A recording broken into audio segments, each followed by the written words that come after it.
Hello and welcome to a new game we're going to be playing here while I take time to try to figure out where in the world this city and everything is going to on our previous game. So they're not going away, they're just on a vacation. By the time we'll tune back into them when they actually arrive at the city. So season break. yes, we're on filler episodes. You know, like 90% of Bleach. Oh, shot fired. Bleach. I take offense.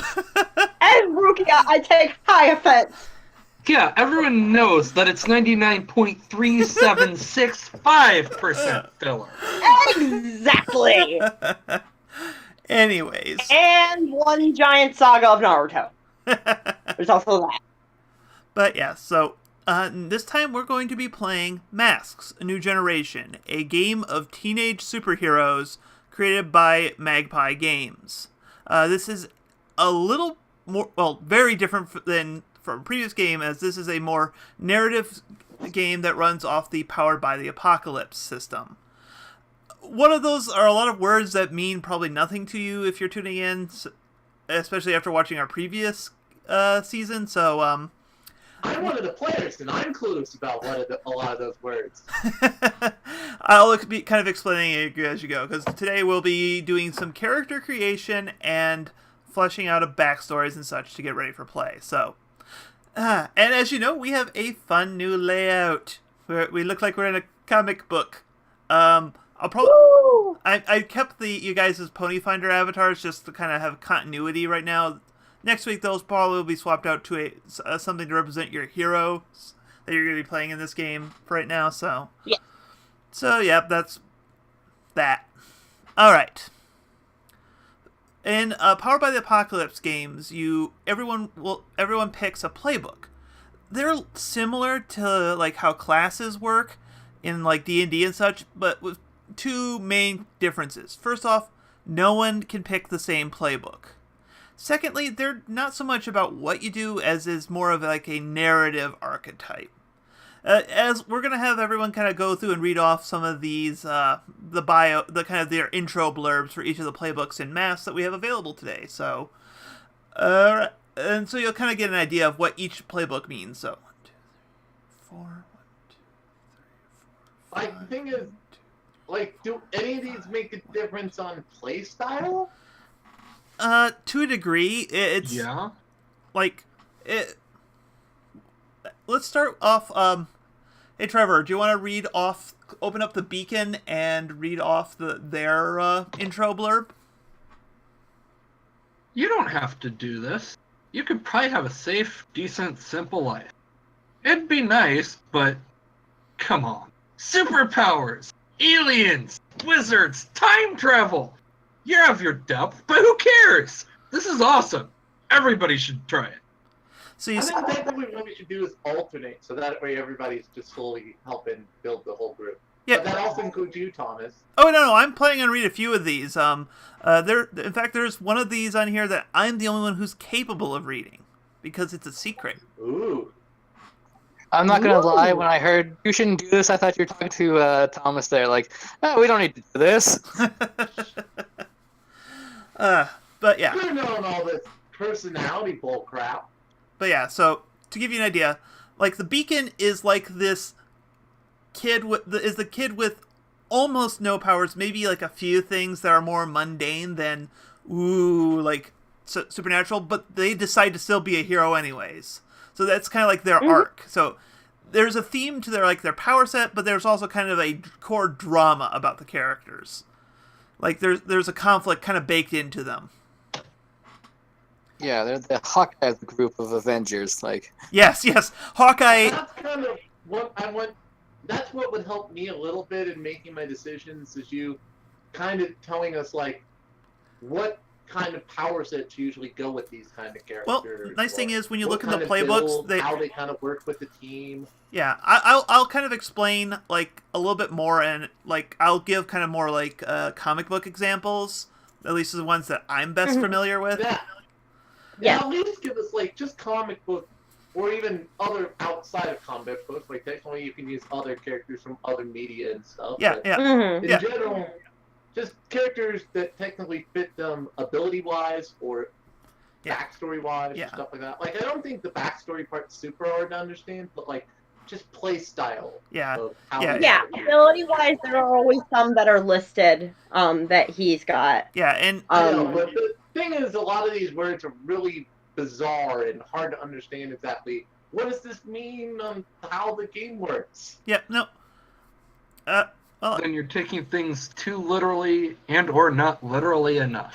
but anyways, Exactly. let's go through. Like, I'll give you we'll have each person read off one of the bios, and then I'll give a kind of a Cliff Notes summary of how they're kind of are in the terms of the game. So, Okay, I do see a little on the sheet, at least on the one Playbook PDF that shows some of their items and skills. Yeah. So I get a little bit of that. yeah.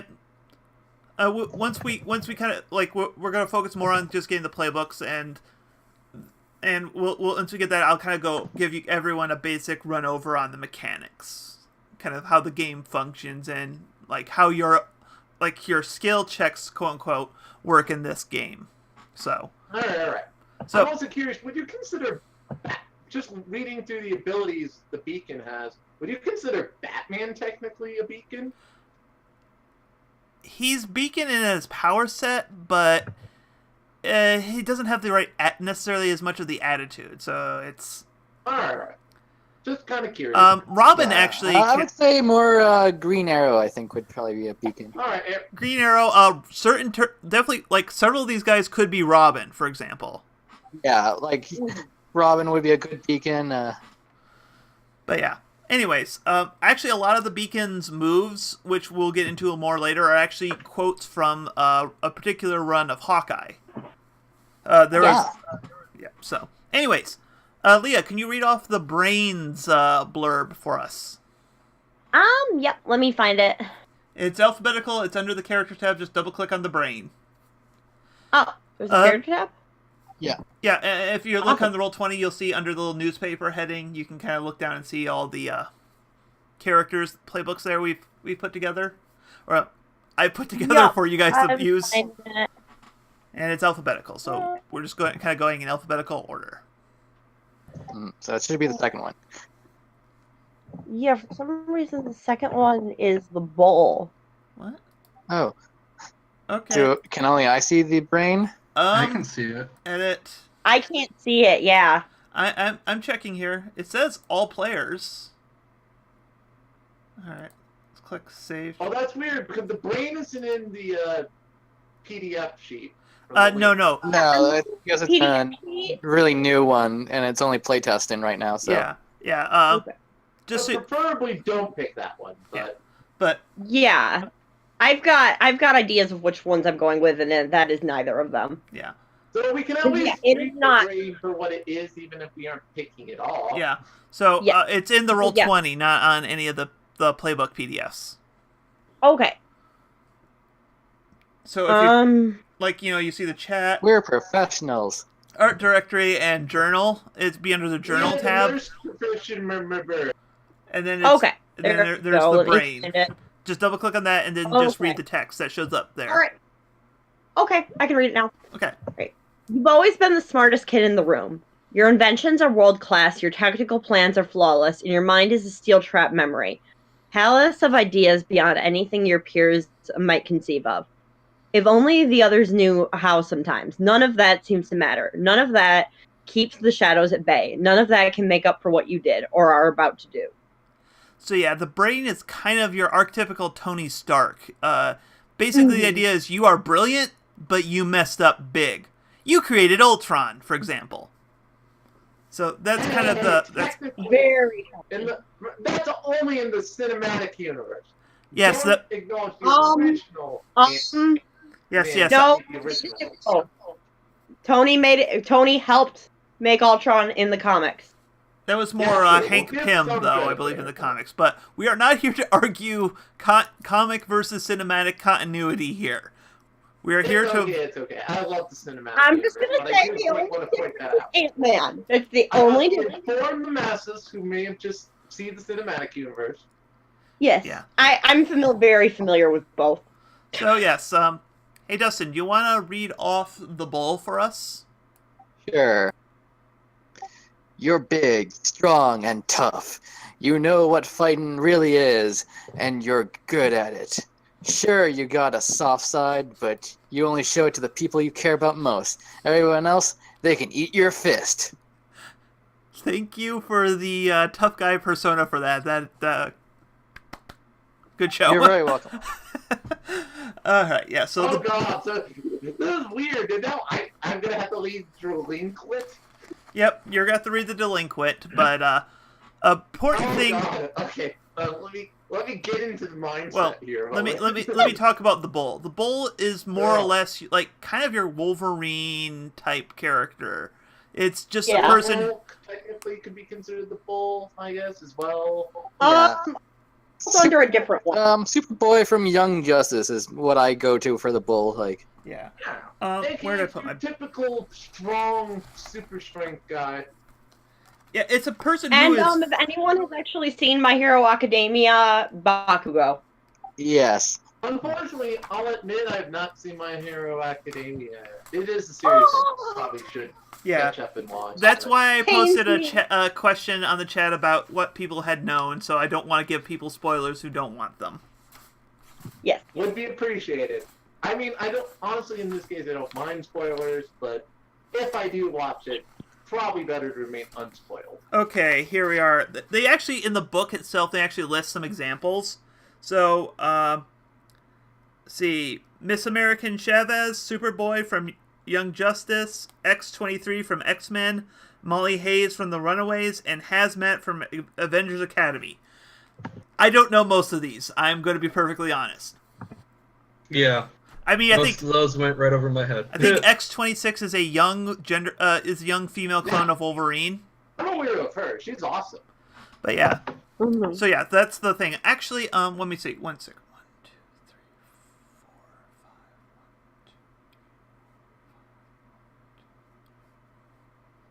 Should I Okay. read off the next one? No, actually, I'm gonna read the delinquent. You get the doomed. Okay. That makes it easier. Thank you. Doom! All right. As you guys can see on the stream, I'm reading this one. You got these cool powers, but everyone keeps telling you how to use them. You know what they need? Someone to give them trouble. Someone to make sure they don't always get their way. And hey, you're the perfect hero to do it. Gotta remind them how the world really works. Basically, anytime Loki is on the hero side, is you get a delinquent. Yes. I think it's probably those heroes who aren't technically heroes, but occasionally they'll go, okay, I'm gonna help the heroes out. Yeah, no, they're the more the mischievous kind. You know, the ones that will push everyone's This is probably buttons. where some of your typical anti-heroes could also hit as well. If anyone watches Dragon Ball Super, they're Frieza right now. Really? Is Frieza really acting that way in Super? Well, he's on the good guy's side. Spoilers! Okay. What is this weirdness? Anyways, Giant spoilers. yes. Sorry. I'm in the midst of watching Super right now. Yeah, like, It's all alternate universe stuff anyway. It's a little confusing in the first place. All right, let's abandon ship here on this one and let's get on to the doomed. No more spoilers, please.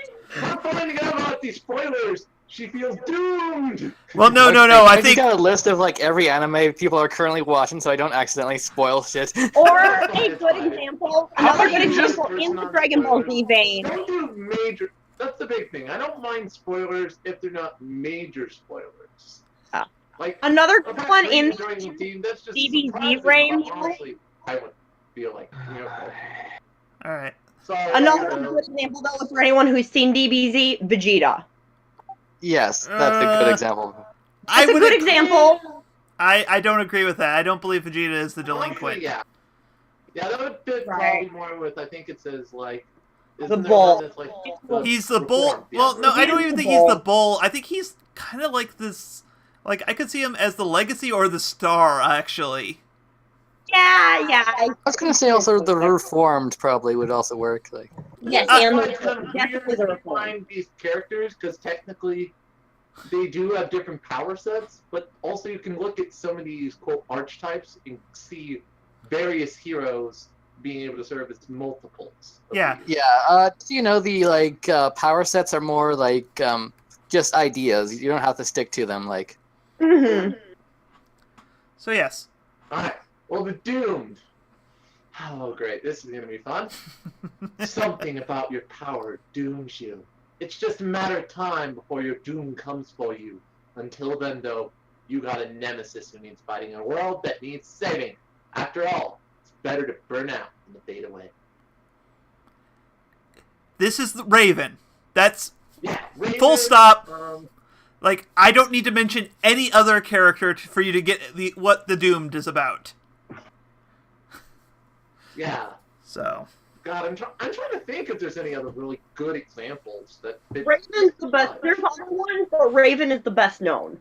yeah. Oh, definitely.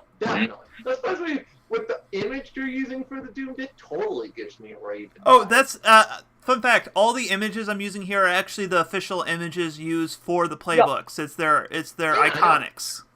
Yeah, but some of these characters definitely the Doom's image. Is You look at them, and there's some of them that you look at them and you know who it's supposed to be. Yeah. So, okay, had my book. But yeah. So, all right, Moon. Sorry, Trevor. A harbinger for us, please, if you would. How You're from the future, and you know how things turn. You know who becomes a legend, and who breaks bad along the way. And you came back to keep history on the right track. But things are scrambled. Your memory's not quite right. You're not sure why. But maybe that means there's hope that things will be different. That you can make them. So yes. AKA Kid Flash. Actually, Trunks. Trunks. I was just about to say on the topics of DBZ, Trunks is a harbinger. I'm redeeming myself on my mistake with Vegeta. Yes, 5,000% Trunks. This is totally Trunks or Kid Flash if you've seen Young Justice. Yep. I think you mean Impulse. Oh, I'm sorry, Impulse. That's the one. Impulse. That's up there. That's what I meant to say. I mean, he turns into Kid. Oh, god damn it! I need to shut up. Yeah, you need to just shut up. I assume, yeah, I can assume that. That's not too bad. All right. I thought it would have been Jane who has no filter, but it's actually you who has no filter for spoilers. Yes! No offense, Jane. Don't take it. All right, guys. So, Leah, will you read for us The Innocent? Yes. Time travel is great, or so you thought, until you landed in a strange new world with a dark, broken, damaged, dangerous adult version of yourself. Not what you had wanted to become. Question is, what are you going to do about it? So yeah, this is a pretty solid thing on the future me scares me trope. So Yeah. Which, honestly, I can't think there's a major ton of them. I can think of alternate timelines where things happen like that. I can't the really think of a specific lot of one is mainstream universe characters who do the stuff. there's a character called, I think, called Kang the Conqueror, and Really, Kang was an innocent? because apparently his younger self is a hero. Huh. Yeah, I've actually looked up on some of the tropes on this kind of thing. Because Yeah, It's and also something that was within one of the prior seasons of Dragon Ball Super with Trunks. Yeah. We need to talk one at a time, because if I can't understand what you two are saying, there's no way our watchers understand what the heck either of you two are. Sorry. You Yes. go first. It's also something that was in a previous season of Super with Trunks. One of the older seasons. But yeah. I was kind of also thinking about, technically, isn't some versions of Brainiac 5 from the Legion of Superheroes kind of this? I think it's more, but The Innocent is about you becoming the villain or the anti-hero, not so much already. That's why I said Legion of Superheroes version. Yeah. Anyways, But I guess that's a weird. I was also gonna add in like Blue Beetle from Young Justice, kinda is this. Oh, Only yeah, that's another good one. That's a good choice. Yeah, I would pull up the book's references, but I only have that as a PDF, so it's a little harder for me to quick look that up. But yeah, so Yeah. alright. Dustin, how about we got the Janus? Which, in case you're wondering why it's called the Janus, Janus is a Roman two-faced god. wake up, breakfast, school, work, homework, sleep, repeat. It burns you up. Being stuck in this life, unable to make a real difference. This is until you put on the mask. And then you can be someone else, a hero. Yeah. Spider-Man. Gosh, Spider-Man. dang it, Loki, why? That is so. Cute. Oh, okay, I think we're not referring to a Jim Carrey movie and its non-existent sequels that did not feature Jim Carrey. The Mask? Yes, I think that's what Trevor was going for there. What else? But yeah, it's just the Janus is all about focusing on the dynamic between the civilian and super identity. Other people Fun can fact, I'm have playing a Janus in my other game. yeah, other people can have secret identities, but it's not as much of a focus of their character. I think technically also the new Miss Marvel could kind of fit this. Yes. Static Shock. Oh, Mhm. Static, definitely. Oh, how could I forgot Static? I love Static. So anyways, The Joined. Notably, I'm going to speak up before reading this. The Joined is less archetypal, and it's more about, hey, you want to have two people play the same playbooks? Have one of them play The Joined. Anyways. Mm-hmm. So you would prefer none of us to play this archetype? No, it's more that it's hard to come up with a really good example from comics and such. It just lets you... We're twins, obviously. Hurricane Twins from Flash. Alright, anyways. Or Tornado Twins, whatever they're called. So, let me read the blurb here for you. You'd be nothing without them. Your partner, your sibling, your friend, your rival, your other half. You are tied to their powers and to them through and through. The rest of the world only sees you two as halves of a whole, not as two separate people. And the two of you aren't sure if they're right. So yeah, one of the ones they actually... Also, it's Trunks and Goten. Trunks and Goten in... Twins 101. Yeah, basically, with The Joined, you actually basically copy someone else's playbook and get a few extra little weird things of your own. Yeah, I find it works best if you like pre-plan the being a joined. Yeah. Yeah, Like, if I think there's a cool idea one of you guys have, I might not mind playing a joined if I feel like, hey, maybe I could just play a slight alteration you. Yeah. Yeah, I have an idea for a join, but I'm not gonna mention it yet because I want everyone to like pick their own things. Of course. Yeah, I only have ideas for Outsider and Bull right now for mine. Unless I want to bring back one of my others that I've used. Alright, so next, we have the Legacy. You are the latest in a storied heroic lineage. A family that shares a name and a cause. Now, everyone is watching and waiting to see if you've got what it takes to uphold that tradition. No pressure, right? Right? Yep, so legacies are basically like, like Superboy. Superboy, Superman, Robin, and Kid Flash. Robin after coming from like the whole Bat family kind of thing. Like where it's a Robin who has seen Batman, Batgirl, Nightwing, Damian. Yeah.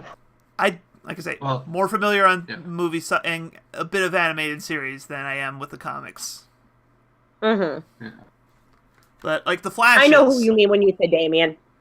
Yeah. That's another example of legacy, stuff like that. Mm-hmm. I was gonna say actually, Goten probably would be a legacy. Yes. Yeah, actually, Goten he could. Goten and Gohan both could be legacies. I would say Gohan would be leaning more into the protege. Yeah, Goten is a very good legacy, though. Trunks would also be a good legacy. Alright, so... Anyways, okay, Trevor, give us the newborns. You're a brand new being, created through scientific inquiry, feat of engineering, or random chance. This world is all new to you, full of wonder and adventure. It's not easy, though. Everyone has an opinion about who you are and what you should do. It's time to find out for yourself who you really are. Vision.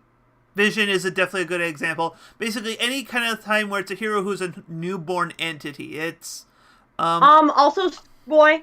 Superboy is another one in specifically in the beginning of Young Justice. another one. It's like this gold android from the Justice League cartoon.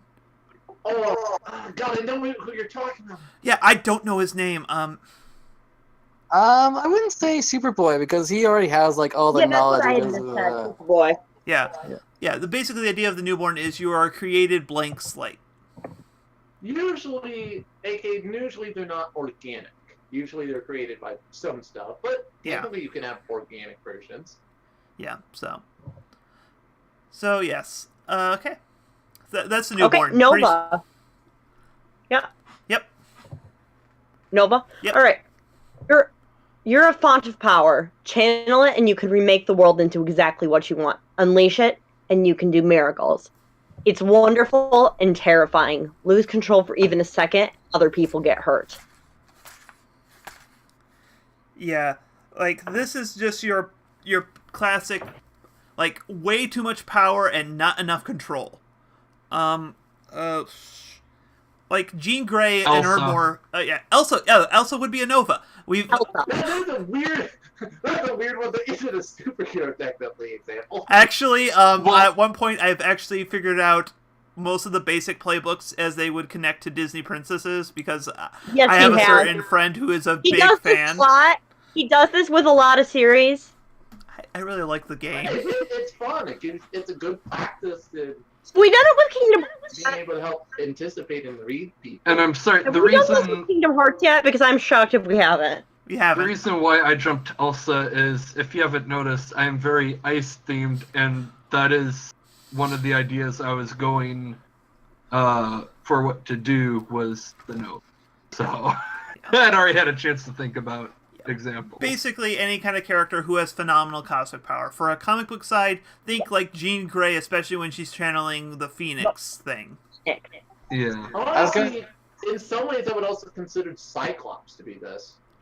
Yeah, In I some thought- theories, yeah. Except for his power is kind of one-dimensional. The big thing about Nova is you can pretty much do anything.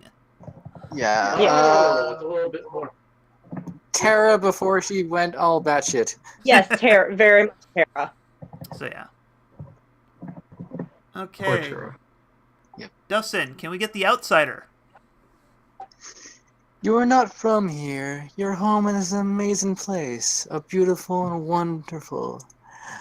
But there's something to them, something special that you're missing back home, something human.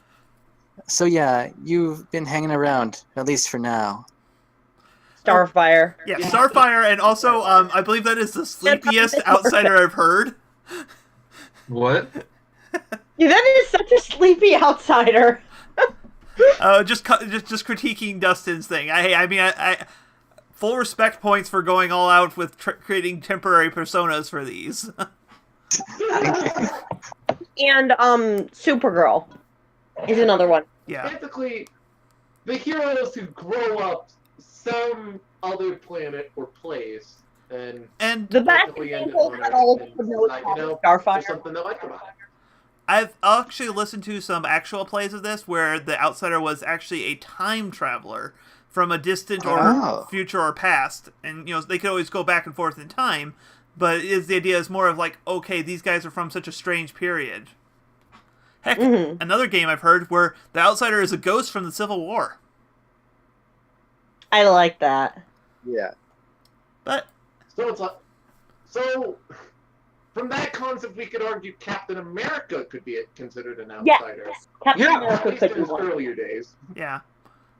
But anyways, next up, for my turn to narrate, the protege.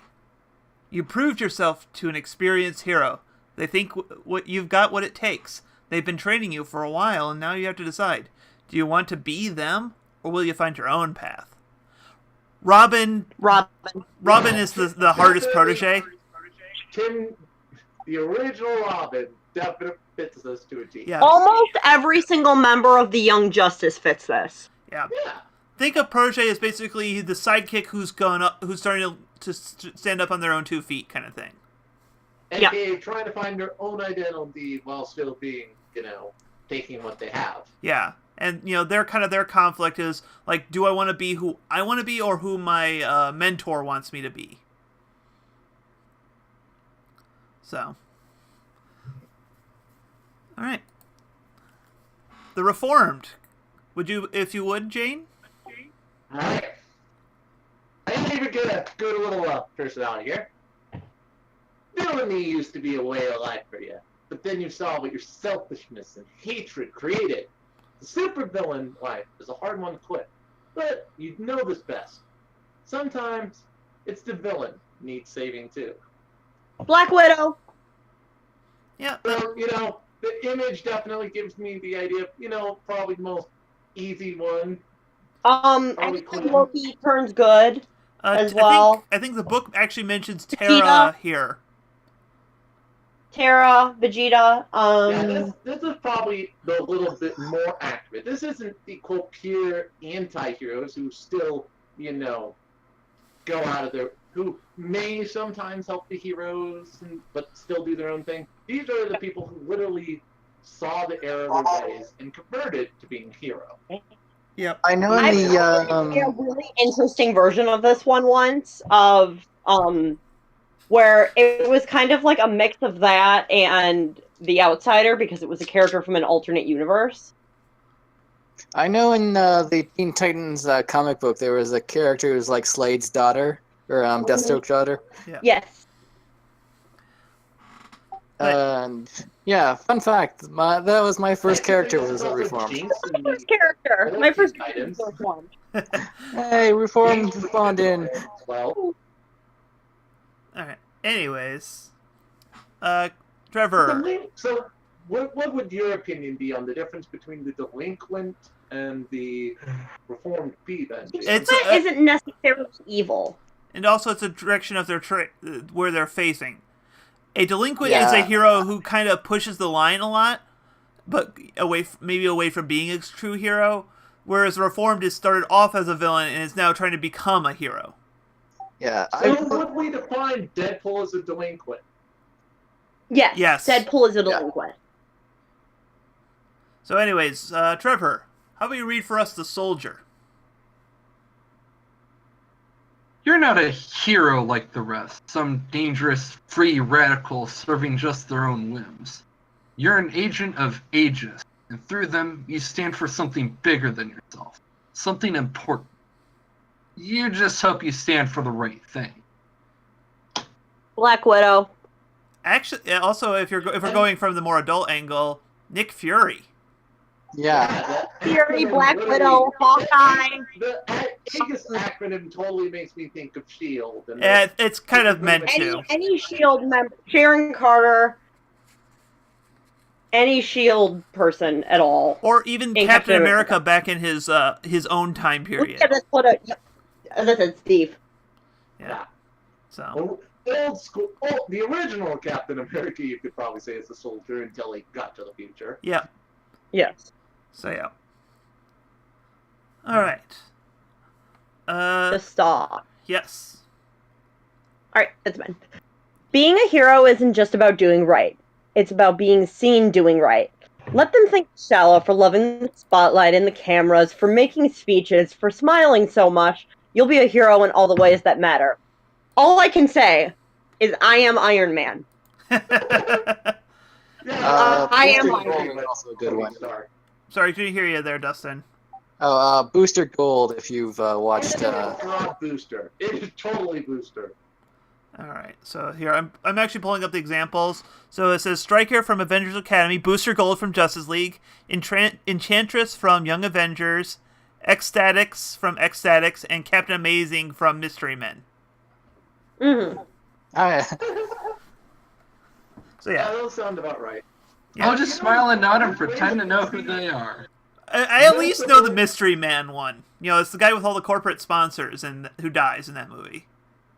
Nope, no clue. Okay. Well, I was gonna say, if you've watched Tiger and Bunny, Nope. Oh, okay. No, I'm just about to start it, so don't say anything. Oh yeah, I've heard No that's Tiger and Bunny. that's all. That's probably the series I should see first before I go see My Hero Academia because it's, already finished, isn't it? Yeah. And it's a short ride, so. Yeah. all right. Dustin, the Transformed. You recall a time when you looked. Wait, let me restart. I don't know. You had actually pretty recall good Batman voice going there.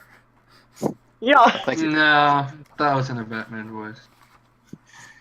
You can recall a time when you looked, not too long ago, when you looked normal, when you didn't feel all those stares, when you didn't hear the gasps, when no one thought you was a monster. Those days, Those were the days. yes. Yeah, this is. Hulk. Beast. This was a Hulk without becoming bigger. Yeah, I think Thing, Beast is, I think, the Jekyll is- classic example, too. Beast, Dr. Dreckle. Yeah, the idea is not that you change forms or anything, it's just you are monstrous. Like, regardless of The what you want to Thing. be. The Thing is an extremely good example. Yeah, yeah. It's probably the best comic book one. Any of the Morlocks from X-Men. Switches between Hulk and Banner, but that is literally Ben's story of always being stuck as the Thing. Yeah. Yes, it is Ben's story. Yeah, and like a lot of mutants and X-Men who like get the physical like. Yeah, Nightcrawler, Beast, Beast, Or Beat. yeah. All right. Let me. Who else? There's lots of them. Yeah. I think we get the idea, though. So now for Yeah. this mystery thing. This is actually a bit of homebrew content I've actually created up. We've started a game in Meat Space with this one, but if We people... need to get back to that. Yeah, I kind of don't want to start it until we get a third player, because I thought running an NPC with the group would work better than it did. I just don't feel confident without it, but... I'll talk to Travis. Yeah, I'll talk to Travis. Anyways, we have The Leash. You were just a normal, everyday kid. Well, except for that part where you're partnered with a powerful entity that follows your every order. You're a real hero, if only people could see past your partner and realize it. The idea... Oh, so that also could be considered. The kid from Iron Giant. Yeah, that's probably the best example of it. There are a few others here and there, but the idea is the kid with the remote trope. Mm-hmm. I Also, don't know if you've Hero. seen the Godzilla like TV series. Hero. Oh yeah, Baymax is also another good example for that. But anyways, which animated series? The Godzilla one, like it was the 2000s. Okay, Godzilla. because I've actually seen the horrible old school Godzilla cartoon series with, I kid you not, a young Godzilla called Godzuki. That was No, a this thing. one was- That is so horrible. Why? It was. Wipe that from my memory now, please. It was basically that thing was Godzuki was the comic relief. Okay. It was about the size of the this mystery was, van, like, mystery machine van. But hey, childhood traumas aside. yes. Woo! So yes, those are all the playbooks here. Yay! So what are people thinking about playing? Outsider. I was gonna do Bull, but I've really been wanting to do the Outsider for a while. Oh yeah, that's always fun to play. To get to play the weird, It's really fun. It's person. It just does things I not love realizing. Starfire. Starfire is, aside from Terra, Starfire is my favorite Teen Titans Oh, character. yeah, I love Star. Ultimate Martian. Yeah. Star. And Bull's too close to my usual character. I should play like an actual, happy character for once in my life. Probably should. Instead of the angry one. Angry one or depressed one, because that's really your only two I'm types. always the angry one. Yeah, I'm always the angry one. So angry. hungry. Well, except for in our other mass game, and then I'm the egotistical one. You're surly. She's really egotistical. Like, it's bad. But yeah, so Jane, what are you thinking about playing as the most newbie-ish of us all? Well, I kind of listed the ones I was looking at in our chat, but if people can't see, definitely I was thinking between the Beacon, the Brain, the Innocent, Janice, Join, Protege, and Legacy. They're all ones I was kind of looking through. Yeah. I have to actually look at their power sets and some of the weird things they can actually do, but those are all ones I could probably do really good. Okay, Trevor, going for the advanced playbooks there, huh? I'm just trying to figure out what makes sense for the character I already had in mind as far as, like, personality and not necessarily powers, because I don't really have much thought given to that, but... Well, the nice thing is powers, like, basically each playbook comes with a recommended list of powers. And, right. And then if those don't fit, we can work out okay, and it is not like any kind of mechanically balanced powers. It's more like just like, okay, yeah, this is just what you do. That's it. Yeah, it's a lot of flavor text, like.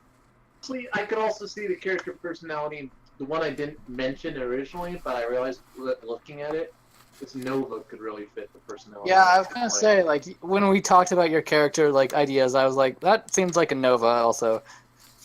Yeah, for example, I just pulled out the Delinquent here. Your powers are messy and deceiving and frustrating. Choose 2. Teleportation. Tricks crossed out for illusions. Gadgetry and hacking. Psychic weapons. Emotion control. Power negation.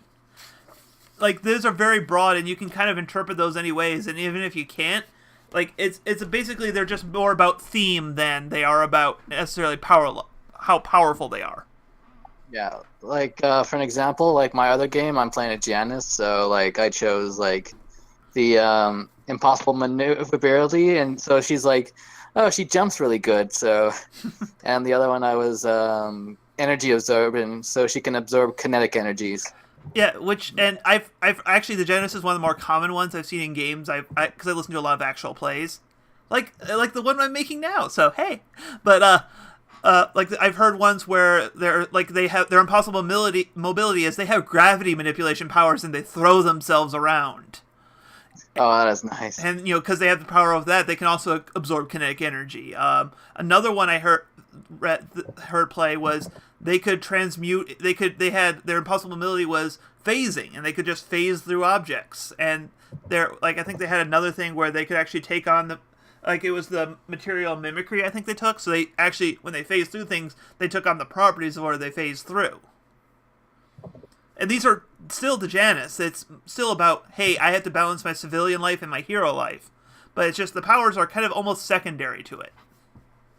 Yeah.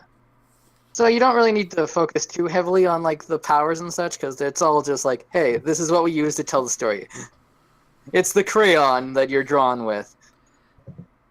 Yeah, think of it more like, oh, hey, you're swinging a sword in D&D, not necessarily... Well, not necessarily you took a class which gives you spells. Trying to tie it into something more equal, kind of familiar, I guess, so. So, yes.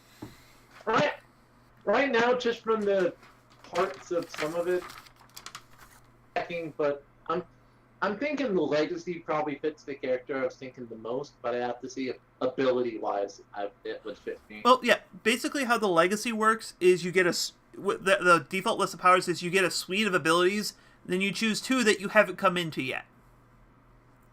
What I'm kind of looking for is I wanted basically elemental mastery, which, is not just one element, like being a fire master or whatever, but like a little bit of everything. And I'm not sure what... So you want to be the Avatar? Technical ones... Yeah, in some ways, yeah. He wants to be the last Airbender. Yes.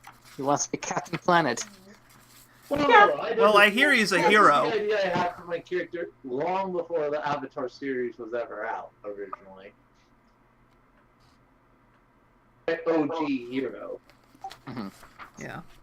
And like I say, like we could just choose, like let's say, hey, you want to do a legacy. Let's just say, okay, maybe your power, maybe the suite of powers is control over 5 elements because, and then you choose 2 that you haven't quite gotten the hang of controlling on because that's part of your story is coming into the full set of your power.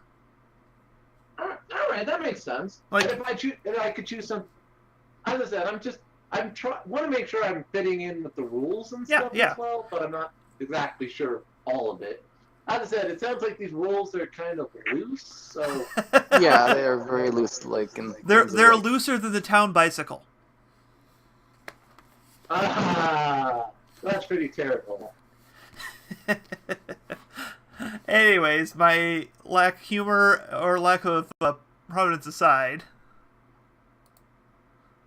So, is there a list of abilities technically I could see, or should I just kind of give you general ideas? Let's put a soft pin on you on Legacy and just kind of figure out where everyone's going. I'm just going to kind of go down the steps of the character creation with everyone. So, just because it's easier for me to explain some stuff as it comes up. So, alright, so we got a Legacy and the Outsider. So, Trevor, what are you looking at now? Kind of all 4 I mentioned, though honestly I feel like the first 3 would make more sense, especially if Jane's wanting to go the mastery of all elements, because I was just looking through, like, what characters have I created or adopted or whatever that I haven't used in anything yet, and one of the ones that I came across was a pony unicorn named Frostshot. And so I hate to play 2 archers in a row, but at the same time... Which is funny, actually. No, because... And technically, you could create an archer, and I can elementize your weapons. But, fun fact, there's actually a character there's a villains deck that gives me a lot of, like, preset villains I can quick throw in if I need a filler person. One of them is named Ice Shot. But it's more of a ray gun wielder. I got the name...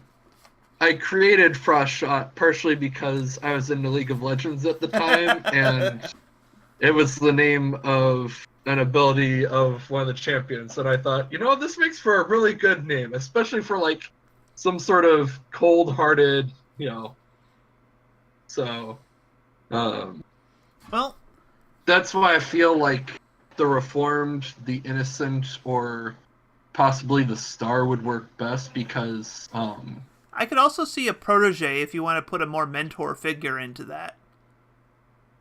I think that was the other way I'm thinking. I mean, my character could kind of fit in with the idea I had was protege. Mm-hmm. So I shouldn't say the problem with that. I have absolutely no one in mind for who, quote unquote, mentored her. That's like I said, that's fine. I'm just kind of going over the list there. So, all right, why don't we quick just jump over to Dustin here on this? The story I was kind of thinking is my character is the daughter of the original hero, and technically, in a way, is both the legacy and the protege. Yeah, those two definitely share a lot. It's more about it's more about how in depth the tradition is. So Dustin, what ones are you considering here? Because right now I'm considering the Doomed, the Harbinger, the Innocent, and the Transformed. A lot of happy feelings here, aren't you? Those are just wow. So it's like you zoomed in on the most depressing playbooks you could find. Yes, you did. But all right, well, like I guess it's a matter like 3 out of the 4 you've mentioned there, I have actually dealt with people using time travel for those. Like in one game, same game that Leo was first in, it was actually our Doomed was basically her future self came to the past to make sure she stayed on the course to become her. Ah. So, like I say, there's a lot of flexibility. I've also heard of dooms that aren't magical at all. They're just being consumed by alien nanites that give them cool, amazing powers, but are also Really interesting in the first game because we actually tied in my reformed character with the doomed character. yeah. So if people are still in the debate, I want to bring up what my idea was and clarify this with you, especially my GM. I was considering my legacy being my father, but technically to make it easier on you, because technically, as the daughter of both, basically, what I would be doing is making the follow-up character to a character that was my original hero. So if it makes it easy for you as the GM for the story and the tales we tell with it, my hero could just be like off planet doing something else. Oh, no. The point of a lot of these things, especially playing Legacy, is I get to use all these things. They may not be exactly as your character portrayed, but the idea is they are there. There are adults around you as you guys as teenagers. Yep. And honestly, I love it when a Legacy comes in the game because I get to use all the NPCs you create. Yeah. Like, in the last game we started, I'm playing a Legacy, and, he gets to play with all of their characters, and all of the characters connect to it are actually basically Greek gods. So, yeah, don't be afraid to make NPCs, because they're just going to be more pawns the GM can use against you. Yeah, like, seriously. NPCs are fun. Another fun one, if you want to do NPC, like play around a lot of NPCs, is the Reformed. Yeah, I was a Reformed last time. Actually, that's another one I'm also thinking of. I had some really good characters. I had a character named Lovelace, who was what was she? Was she a hooker? No. She was like she was something to do with the sex industry. I don't remember. Porn star. She was a porn star. No, I don't think she was the porn star. I think she was more of the head of an empire kind of thing. She was the head of it. Yeah. Anyways, let's not go into detail on that on the air here. Yes. Family friendliness. Yeah. What stream are you guys think we're doing? I try to keep it PG-13 here. I try. But maybe if it makes it easier for me to not give that level of control to you, maybe I'll just play as a Nova, basically. That's fine as well. Nova is an equally acceptable thing for that. It's basically, I go into this... But that way, then I could still technically have my, quote, mentor NPC as a, quote, figure, but then it wouldn't have to be a driving force of the plot. Well, you don't have to be worried about that, because, like, everything's going to be a driving force for the plot, so... Yeah, basically, I go into this planning nothing. Fits really well, because with the thing you define, like, not having a lot of control over our powers and stuff, that could totally work with this build as well. Yeah. Mm-hmm. It could. Yeah, no, that, like I said, I'm not saying... Maybe I have more control over, like, the more easy elements. Like, I can do wind really well, and I can maybe do healing, but, like, more dangerous elements like fire or lightning and stuff is a little bit more difficult. Yeah, no, and like I say, don't worry about me giving me work here, because honestly, most of the time, I don't plan a bit other than maybe a rough arc platform of just saying, okay, what are your enemies doing? Most of the time, I get those enemies from your guys' backstories that you generate, but through character creation. Alright, so anyways, Dustin and Trevor here. We need to kind of get you guys locked in so we can kind of get moving on this. Yeah. I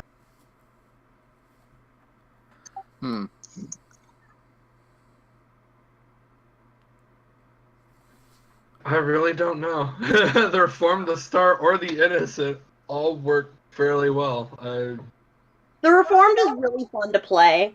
I would actually push you more towards the Reformed just for the fact that, like, the Innocent also has a more in terms of the setting of being connected to the previous ages, and whereas the Reformed, you can just kind of focus on the now. Mm-hmm.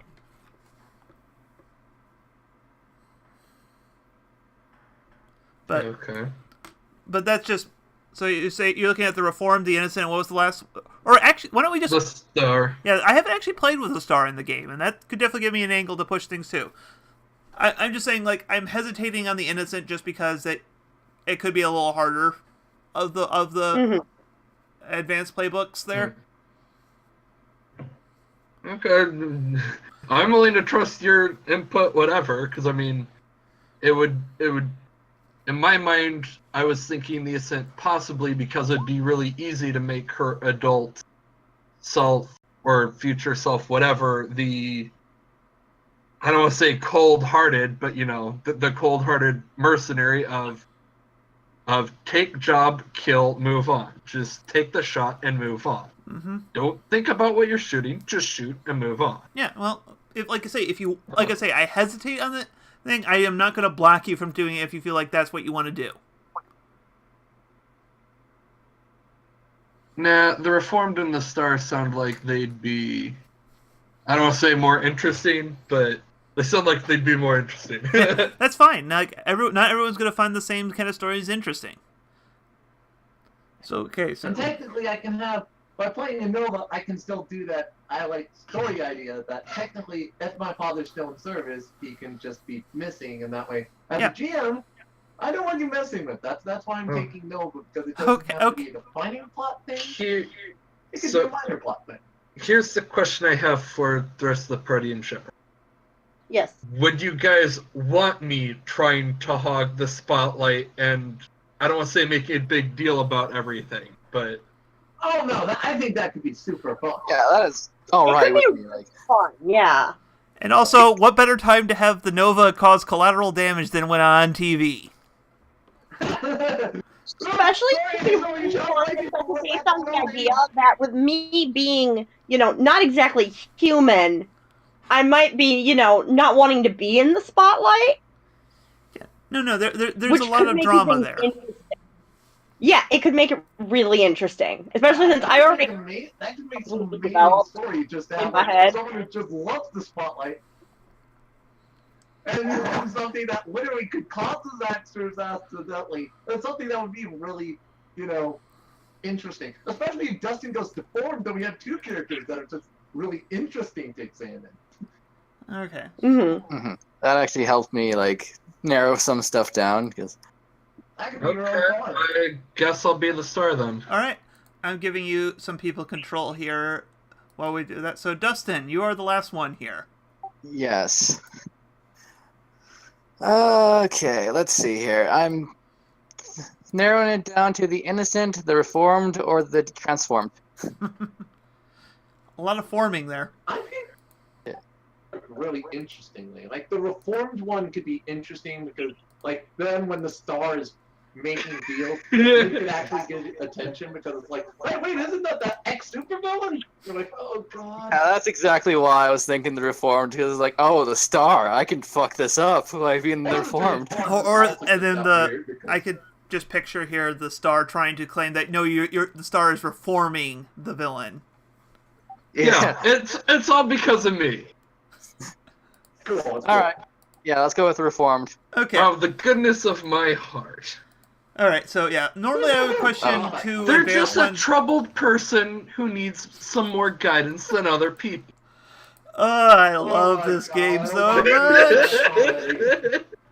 Alright, here. So 1 second here. We're going to get you guys over to the actual gameplay area. And let me quick set this up for you guys. Now, since I now know what your playbooks are. Alright, don't need the beacon. This will be just more, because this game really doesn't need a map, so this is more or less just to give some more interesting video to the people at home. What this will be doing is how we'll be keep tracking of who has influence over who. Okay, and I assume this session we aren't necessarily playing, but we're making our characters kind of. Yep. Well, I think we normally do both, a little small thing just to get us used to... basically, there's usually a demo fight, but it all depends on time. Yeah. All right. Next session will probably have to be our demo fight if we take too long. Yep. So, yeah. Alright, so... It's okay. But I got an image for my character, technically. Yeah, I'm just using the playbook ones right now. We can substitute them as needed, but it's just just for speed and ease. All right, star. And where's the reform? By the way, if I'm going to share my image, should I put it in the game chat? Sure. Go right ahead.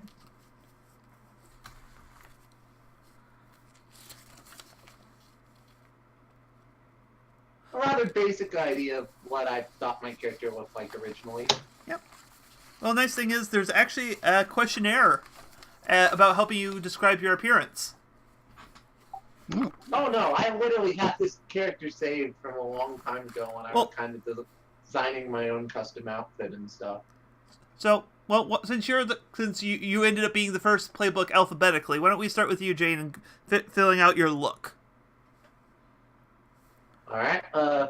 Like, do we need specifically like a character sheet for some of this, especially since I gave you guys all control of your character something? sheets for the playbooks for your guys now.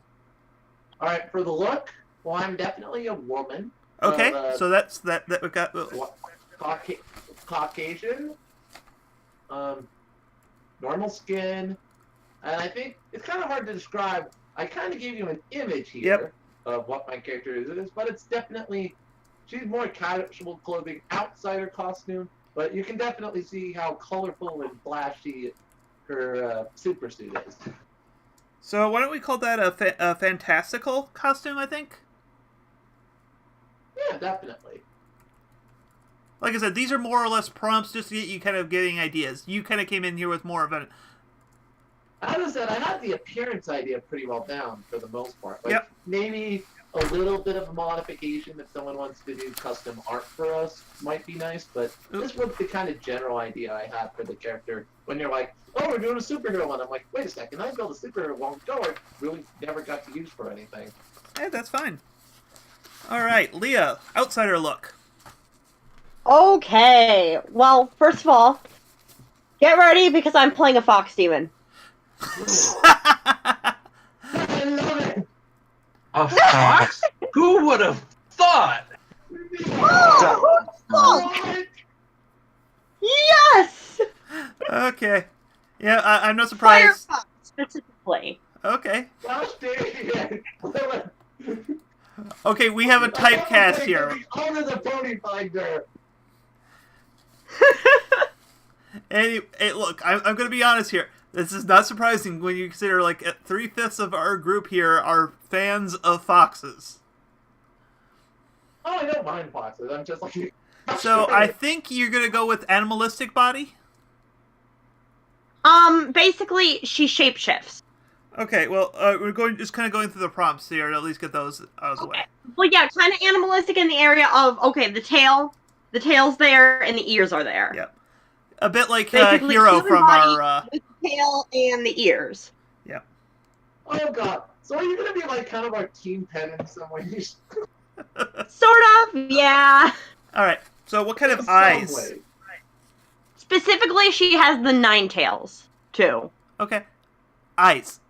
The eye prompt there. What kind of eyes do you have? It's gonna be the more, because of the whole Firefox thing, I'm going with the glowing eyes. Okay. That's fine. Red. Yep. What kind of clothing do you wear? Clothing? Basically old... Basically, it's like an old style, like, it's a Japanese kimono. Okay. So... I assume in your more humanoid form, that is. Yes, in my more... I'm not... I'm a fuck... I'm actually in my... I'm not wearing any clothing. Alright, and finally, which one of your costume? Let's see. Yeah, the costume's the thing I haven't thought much of. It could be that you don't actually have a Is costume. it male or female? Female. Okay, I think her costume is, like, pretty skimpy. I was gonna say, I Actually- think no costume's an option for, Yeah. Yeah, No, that's it's why I was asking. Full nude, it just... But it's not no It's costume. contingent off the star. Full nude woman! Alright, so let's just put that down as impractical costume? Well, I have a photo. I have a photo, actually, of an idea. we're just bringing out all the works today, like... Wow, Lila. Okay. Okay, let me send it to you guys a second.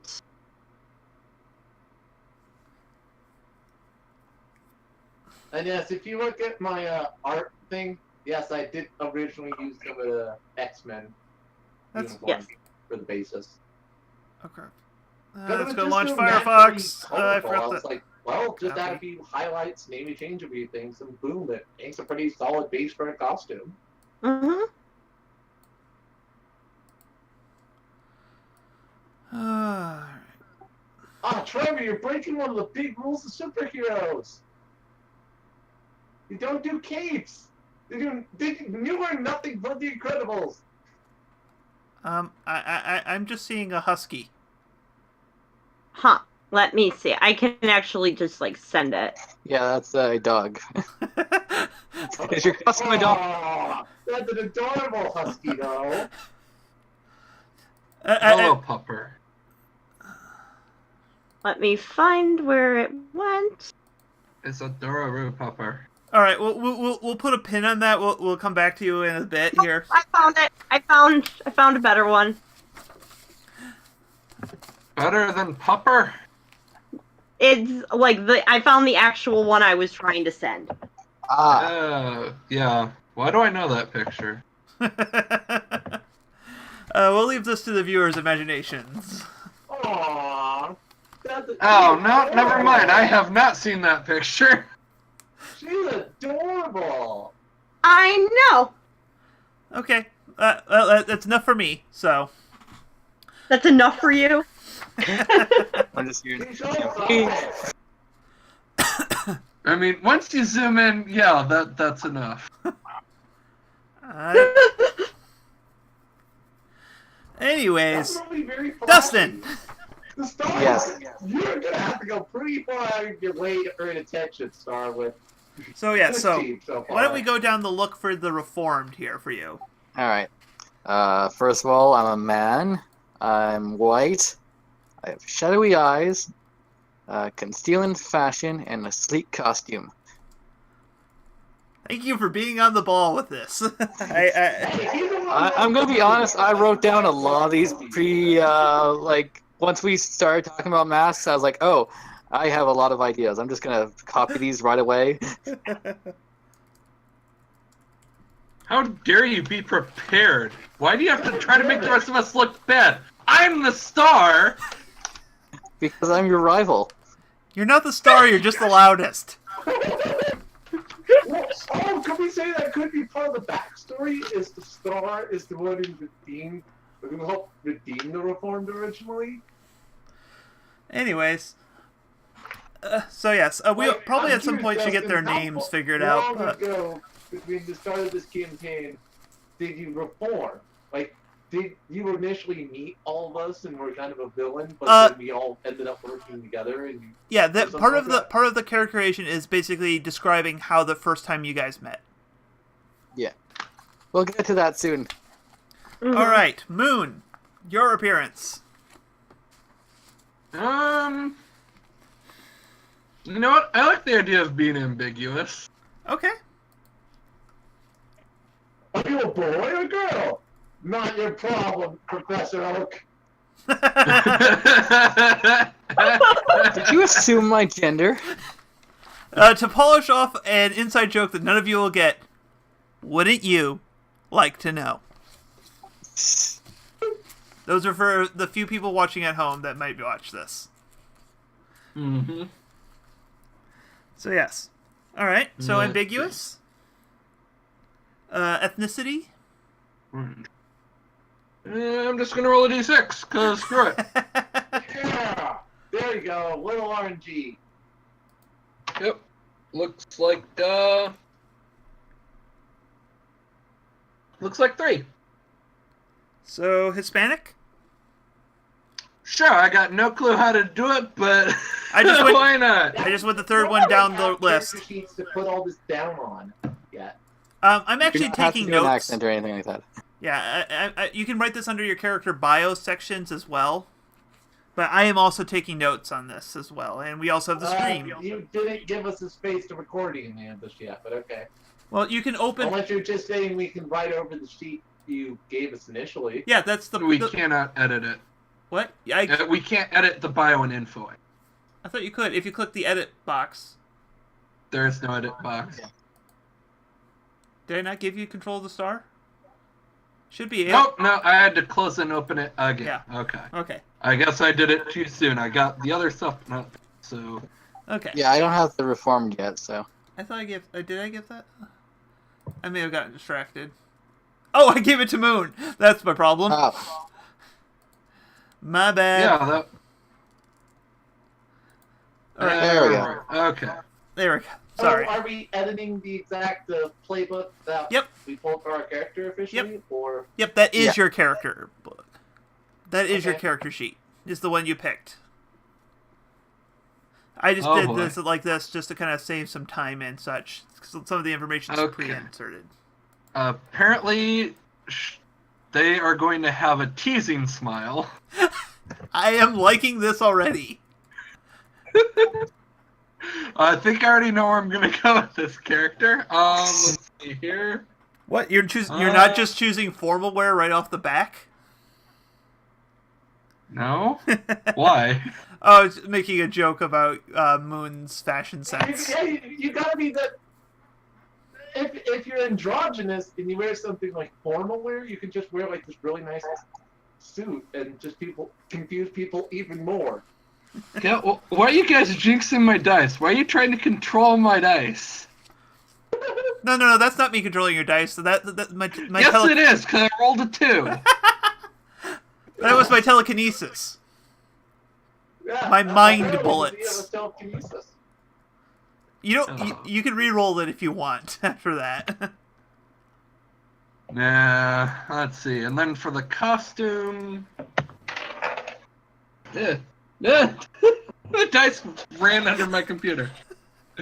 All right, so no Okay. costume. Nope, it looks like it is a stylish costume. Okay. So apparently... Oh, great. All I can think of is the Old Spice Pathfinder class now. That's what this is now. Okay. Now on to choosing powers. I don't need the leash because no one picked that. I don't need my GM reference quite yet. For yes, those wondering at home, I do have the physical playbooks in front of me because it's easier than trying to look up PDFs. Okay, the Nova. Alright, Jane. You get to choose one of these options as your player control, so I believe you are taking elemental control, if I am not mistaken. Oh yeah, elemental. That was easy. Okay. That's good for the Nova. Okay. I don't know why I still have the Legacy out. Yeah, feel free to edit it for me since I'm still a little unclear on where to put some of this. Well, a lot of this stuff is just kind of filling out information. We don't have to put this like in there. It would be we can just fill out your bio. Like I say, I am writing this all your choices down, so I will add them into the character sheets directly later. Outsider. So, are Kitsune? Are you a Kitsune or Yeah. are you a different culture one? I'm a fox demon, so yes, Kitsune. Well, there's a big difference between like the Korean fox demon versus the Japanese fox demon, for example. I'm the Japanese fox demon. Alright, Okay. So we're gonna kind of have to define. Keep that in mind, is we're going to have to define a way all our characters somehow, met and defended. Oh, Yeah, That's that's a actually part not of that our. That's what we're gonna do soon. Yep. Don't worry. all right. So as part of in planning some of this, start thinking. But out yeah, how we basically, connect. I'm a Japanese fox demon from the spirit world. okay, abilities. You can fly. You just flat up. You can fly, and you're pretty tough. Choose any two of the following: density control, heliokinesis, stunning beauty or pheromones, radical shapeshifting, alien weaponry, or telepathy and mind blasts. It's going to be heliokinesis since that's solar, and I'm a firefox. Okay. Fire folk. And shape-shifting, because Okay. I actually do turn into a fox. And probably other things if you want to. I mean, she did define. Technically, she would be shapeshifting into a human. Boy. Yes, sort of. She has her sort of humanoid form that has the tails and the ears, but then she also actually has like an actual form where she is actually a fox. Like full on kitsune, basically. Yeah, I love shapeshifters. Always such a fun character to Yes. see. As I in find that- Pathfinder. Beast Boy is one of my favorite characters. You know, She wants to be a Pathfinder kitsune. fun fact, but I basically, find her shapeshifters to be shapeshifting inconsistent. is kind of the same idea as of the basic myths of kitsunes as tricksters, and so I think she can turn into like other people too, but one of the main ones is her actual fox form. I find shapeshifters to be actually pretty inconsistent. Hey. They And are inconsistent. speaking of Technically, bad as things part of- and bad jokes, it's time for the Reform to pick their powers. Yes, it's going to be weapons and martial arts expertise. Okay, so, Oh, okay. You're just. and I'm going to you're gonna be mention, for the badass sake normal, of huh? viewers at home, I'm going to read off the full block here because it gives you a few extra. Oh yeah.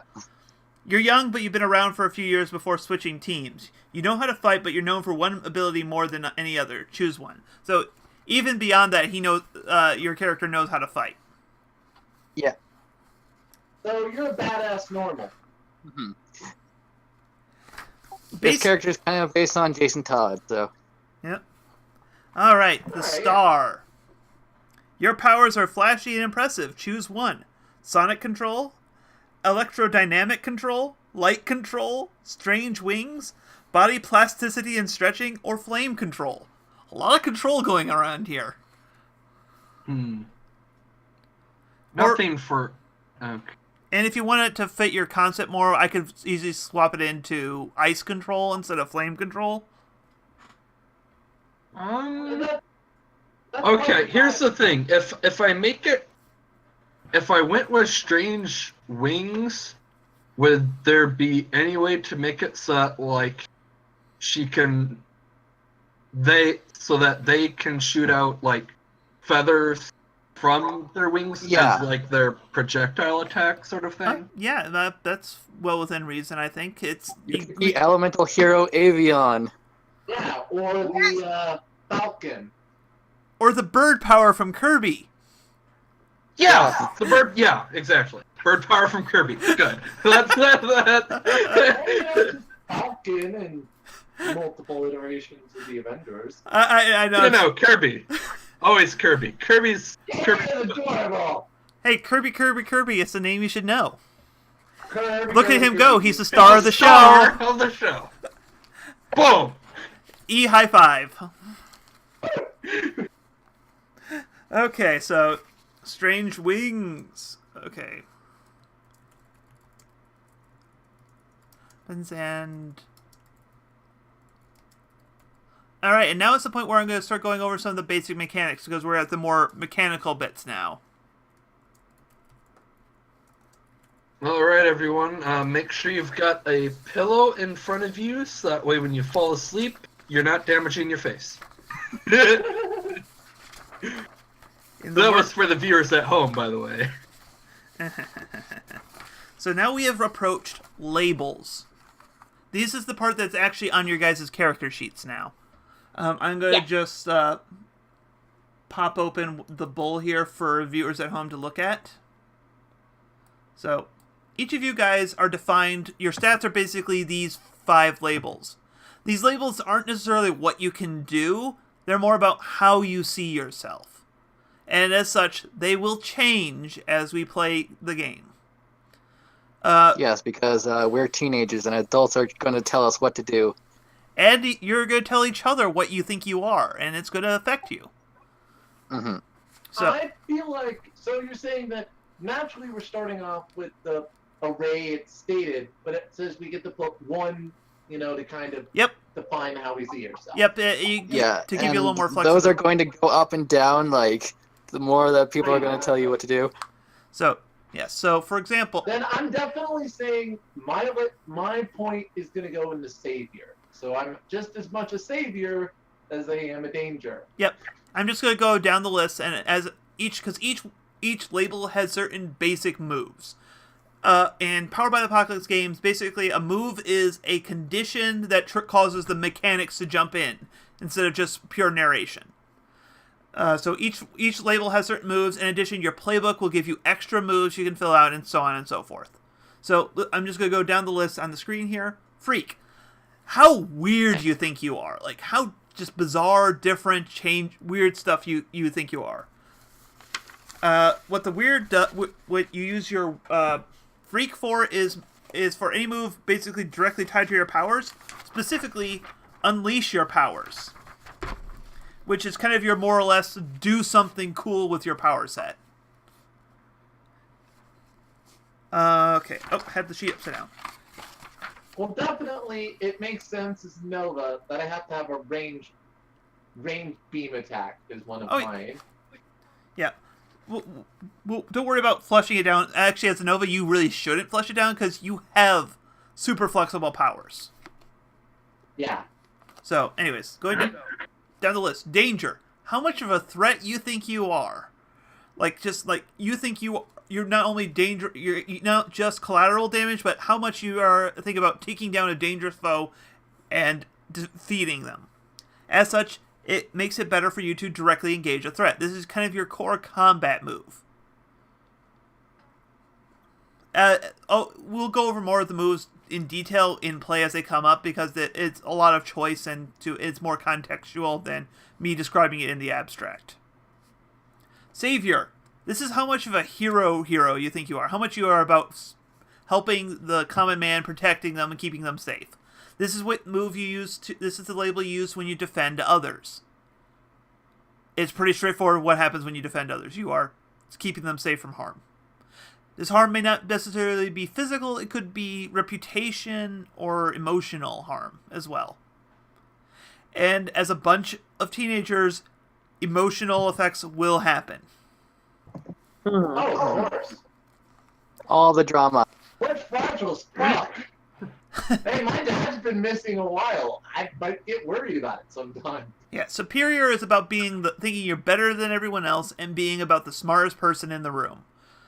Specifically, it's about getting both manipulating people and as well as kind of figuring out what's going on. So as such, you use it when you assess the situation, which is you get to ask me questions about what's currently going on, and you can also use it to kind of manipulate people into doing something you want them to do. And mundane. Mundane is how normal and relatable you feel about in you and everyone else. Notably, it's kind of the inverse to superior in the fact that it's about instead of being better than people and manipulating them, it's about understanding people and helping them out through as equals. So it's more like empathy. Yeah. Well, it gets you pierce the mask, which is finding out about a person, not necessarily the situation. And you also use it when you try to comfort and support and basically help people out. So each of you should have your starting stat set up on your labels, and you can increase one of them by one to kind of help figure out where you are with these starting states. Ooh, That was easy. Because I thought Savior, I'm tempted to take my point in Savior so it equals out how much my Danger and Savior stats are. But I'm also tempted to put it in Mundane, because right now that's my one penalty, and that does feel like if I'm going to be the empathetic person, even if I can't connect with others, I at least should probably try to balance that out. At least neutral modifier instead of a -1. Yeah, that's fine. And like I say, don't get attached to your stats as you set them as they are to begin with. They will rise and fall repeatedly. So don't fall in love with them. Yeah. Yeah, like the only way you can actually keep your stats as they are is if you take an advancement to lock a stat. Yeah. Basically, when you level up, you have a list of I think I'll put it options. in Savior then. Maybe it's going to take a little bit, especially since I have someone who was an ex-supervillain and also someone from a completely different world on my team. Yep. So maybe the empathy thing might be a little bit harder to do with my teammates off the bat. Yeah. What were you saying, Thomas? I don't remember at this point, actually. Sorry. We really need to work on that, Jane. Sorry. Anyways, so we're actually going to skip over some of the backstory stuff on the board and go over to each of your guys' custom your playbook moves. Our star moves? Well, you get star moves. Everyone else gets different kind of moves based on what their playbook okay, yeah. So you're talking about, for me, it's Bird, right? Yep. So, big thing to note for you. As the Nova, you can do a lot of things, but you basically have to build up burn. And basically, the big thing is you are going to be marking a lot of conditions. There's no health in this game because we're talking about a genre where Hawkeye can meaningfully interact with the Hulk.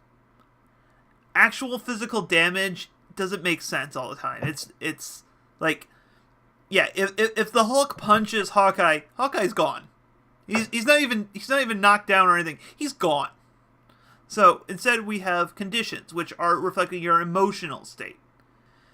Because we're teenagers. Yeah, and adults and other things do, because that's how you mark the health. How I mark the health of your enemies as well, is they mark conditions as you thwart them, frustrate them, until eventually the point where they can get taken out of the fight. So when you basically a lot of your stuff will tell you to roll plus conditions, which is the number of conditions you currently are under. Each of these gives penalties to certain basic moves, and each of them also has triggers that I can go over later when we actually start playing that let you clear them if you do that. And it kind of makes sense, but so you get to choose 4 of the flares under your burn. Gosh dang, now I've got Ruby stuck in my head. I get to choose 4 of these at the beginning. Yep. So I'll let you kind of start. Really hard. These are some really fun utility things. Yeah, and to mind you, these are just things you can do are just mechanical bonuses. You can still do a lot of things with your power without using your flares and burn.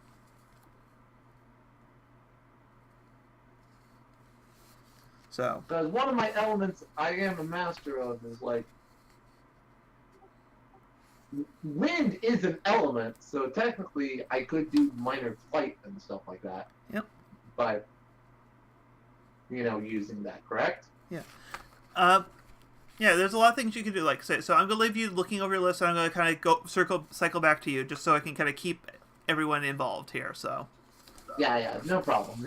Mine is kind of complicated, so. Yep. Okay, so everyone else doesn't have a unique mechanic for their moves, or at least the outsider has no special mechanic for their moves. Yeah. So you get to choose 3 of your moves. Any ones you have in mind to start off with, or you haven't really looked through them? I was gonna do Belong in Two Worlds, which for the people at home is lets her basically draw upon resources from wherever she's from. So in this case, would be the spirit world. Mm-hmm. What else? The best of them, which is when comforting and supporting someone by telling them they exemplify the best parts of Earth, roll plus freak instead of plus mundane. Basically, she can say how they are, for their own way, are really good, and lets her use freak instead of lets her relate with how different they are instead of how similar they are.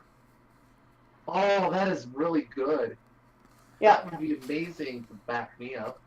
Mm-hmm. And then my last one is going to be Not So Different After All, which is when you talk about your home, roll plus freak.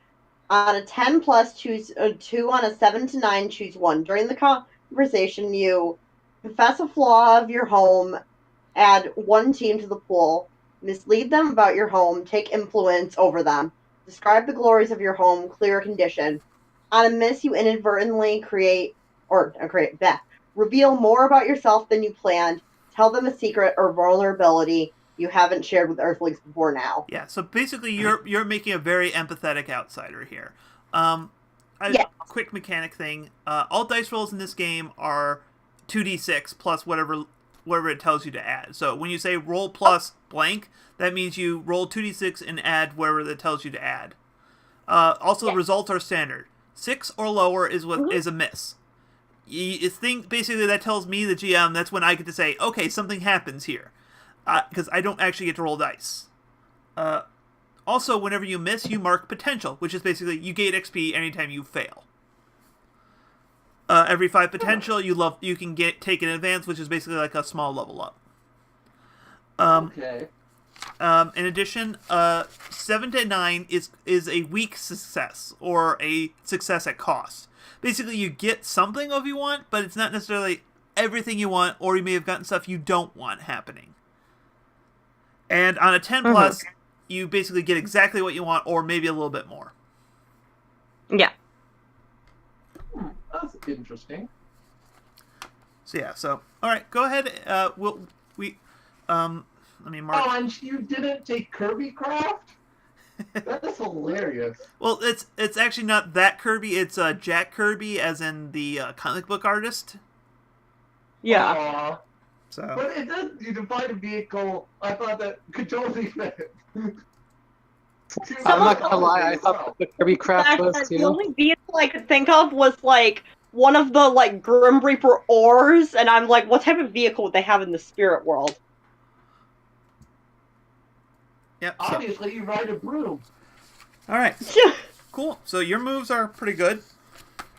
And like I say, if you guys look over this and say like, "Hey, I don't know if I want this," or but basically you're telling me what parts are what things you kind of want happening in your stories.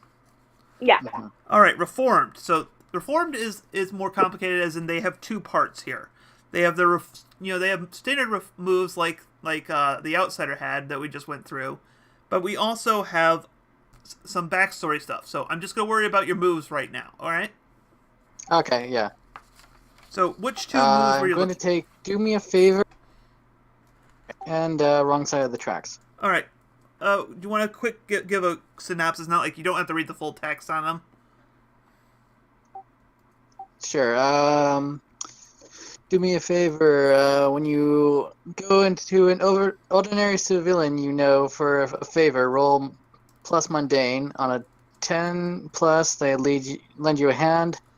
On a, it's basically I ask like someone like I know for a favor, and like depending on the roll, something happens, like something good, something bad. Yeah, and you can end up unfortunately getting some civilians kind of wrapped up in your nonsense. Yeah. And wrong side of the tracks, you get to ask extra questions and such when you pierce the mask of a villain. Yeah. And that extra question is, what was your darkest moment? Well, it does more than just let you ask that question. It lets you ask an extra question. Well, yeah. Like, as in, you normally get a finite number of questions you can ask. You get to ask one more.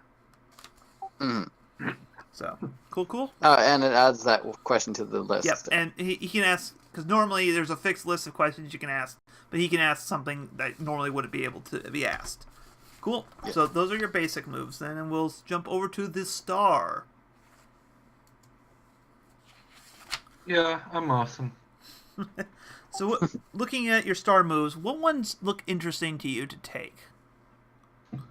Time for the show and take it from me. So, time for the show. You sound very star-like. Time for the show. When you put on a flamboyant display of your powers, roll superior. On a 7 to 9, name 1 NPC present. On a 10, name 2 NPCs present. The named NPCs must either volunteer help or information, express admiration, or ask for your help, GM's choice. On a miss, your display catches someone watching the wrong way. I love this move. Oh my god! You know what? I just realized with the star, there might have to be one skill. I think just because I think it would roleplay fit really well. Are you looking at worship? Moment. Anyways, take it from me. When you comfort or support someone who openly admires your celebrity persona, roll superior instead of mundane. Wow, we actually have a pretty supportive group here, because I've seen games which have exploded due to no one being able to comfort and support. Oh no, you're gonna see even more support on my end. Well, just wait Alright. a moment. So we'll come back around to you, and Dustin, to finish out your last block here. But let's go and look at Jane. So what flares do you want to look at? What flares are you thinking at now? Alright. For one, I think it's kind of important just from the build we're doing as a team. Mm-hmm. I'm gonna have to take Boost. Cool. That's my Boost first is one. good. Boost is good. Spend 1 burn to supercharge a teammate's effort with your power, giving them a +1 bonus to the roll as if you had spent team from the pool. AKA, here you go, Star! Just so you know, team is basically a shared resource that measures how cooperative you and how much team spirit you guys have. So it fills up at like the start of every kind of fight. Yeah, I like to imagine me spending Boost is going to be me harnessing my elemental energy to make your attacks cooler. But yeah, so You know, supercharge the flames or for a fox, or, you know, make our star power look more impressive. Stuff like that. all right. So what other flares here did you want here? Because you get 4. I think in order to give me a little bit of a flaw and to GM a little room, plus it gives me some offense, I have to go with Reality Storm. Of course, that makes too much sense. You Basically, it channel a lets you destructive attack. burst with your power. Spend 1 burn to directly engage a threat using your powers, rolling freak instead of danger. If you do, you will cause unwanted collateral damage unless you spend another burn. So yeah. All right. What else? I also feel like I need to have some mobility so I can get around a little bit. Mm-hmm. So I think move is going to be my 3rd one, Cool. which is spend 1 burn to move to any place you choose within the scene, breaking through or slipping past any barriers or restraints in your way. Spend the 2nd burn to move to any place you've previously been. All right. AKA, this will let me easily harness some of my wind energy to, you know, dash around and stuff. All right. And what's your last one? This last one, I'm having a bit of debate. I don't know if it's more fitting to take shielding or moat. Also, elemental awareness might be a good one to think about too. Maybe. I don't think it fits the personality. I also really like construct. Sounds really fun. Yeah. Well, remember, eventually one of your advances is take, I think, 3. You have 2 different advances which let you take 3 more flares, so you can still diversify later on. Yeah. Well, Reality Storm does give me an offense, so I don't know if construct is super useful. So, do I go shielding or moat? If you're describing the way you're describing it, I think moat seems a little more appropriate for right now, because it's more about just raw like you shall not pass instead of like directly defending someone. Yeah, that makes sense. Yeah, I'll take moat. Okay. Which is spend 1 burn to create a barrier that will hold back threats as long as you keep your attention on it. Your GM may call for you to spend more burn if the barrier is threatened by particularly powerful enemies. Okay, cool. We got your flares. All right, we're jumping back over to the Reformed. Now this is All right. Now we're starting to get a little more backstory stuff here. So you have to have some criminal contacts that may demand stuff from you, and they can also help you, but you know, and that may get you deeper into their debts. So Yeah. I hope you don't mind, but I'm just gonna say fuck these. no, that's fine. That's just a starting point. Yeah. Okay. So my first one is going to be a villain named Kingside. Kingside. Yeah, like the chess move, Kingside. Ooh, alright. So, kind of like a kingpin. I thought that was called castling. Yeah, it's Castle Kingside and Castle Queens. Oh yeah, that's alright. That's fair. Yeah. But Alright. Kingside sounds pretty What's their impressive. I'm kinda specialty? picturing, is he a chess themed villain, or is he just more like the kingpin where He's actually a chess themed villain. But yeah, I'm gonna get materials off of him. Okay. All right. Who else? All right. My next one is going to be Huntsman, Huntsman? and I'm going to get weapons off of him. Hunt, hunt, hunt, he's the huntsman. Into battle Makes is sense. his cry. So does this huntsman like to fight shadow things? His thing is he basically hunts down like superheroes. Basically, like he has like a very like Yeah, fairy tale-ish theme to him. yeah. I'm seeing him as a more Robin Hood version. If any of you guys have played Sentinels of the Multiverse, Ambuscade. Yeah. No, honestly, this is the first time I've ever really played a superhero game per se. Well, Sentinels of the Multiverse is a card game. Like, Yeah, I've never actually got to play it. I have Tabletop Simulator even. I'm like never played it. it's one of my all-time favorite games. But anyways, that's Yeah, neither here mine nor too. here. I got it on Steam. Yeah, I After actually this, you guys own may most have of the to physical teach me how to copies. play it. Maybe that's what we should do one of the times is we'll try to get everyone, make sure everyone has a copy. We'll just stream us playing it and failing together. We'll fight Iron Legacy or something. Anyways. Yeah. And who's number 3? Number 3 is Toro. How do you... And I got in... I think you got cut off there. I could not hear what you said. Oh, Toro. Toro? Toro, the bull. Yes, yes. Toro.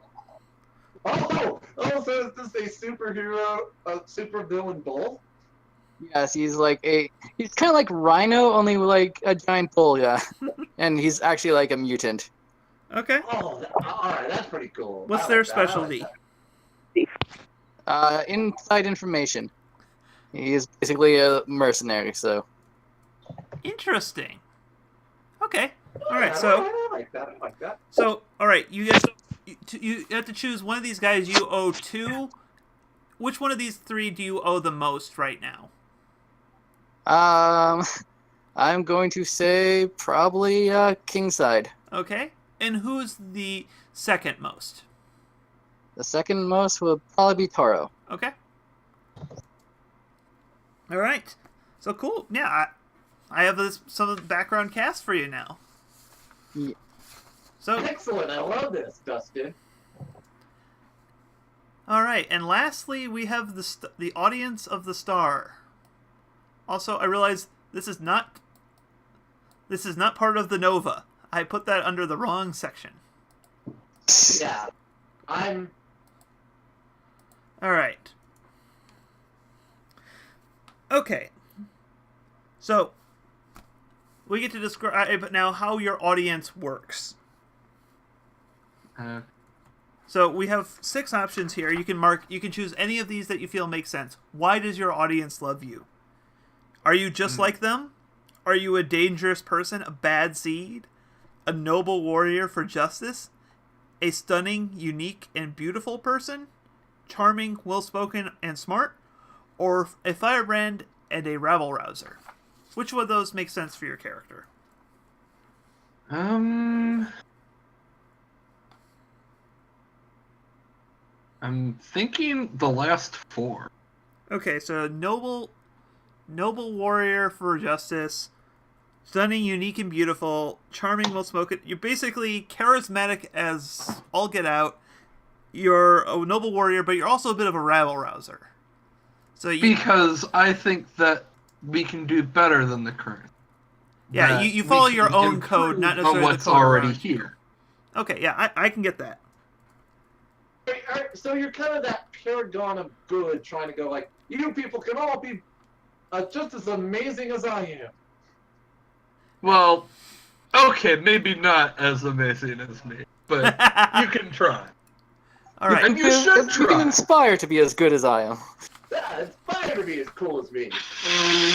All right. So now you get to choose 2 advantages your audience gives you. Here, the list is: your audience is utterly devoted to you. You can easily speak to them at any time. You have a PR agent to handle your audience. You earn a lot of money from their interest. You have a major hero's endorsement. You have a much wider audience. You get to pick 2. Huh.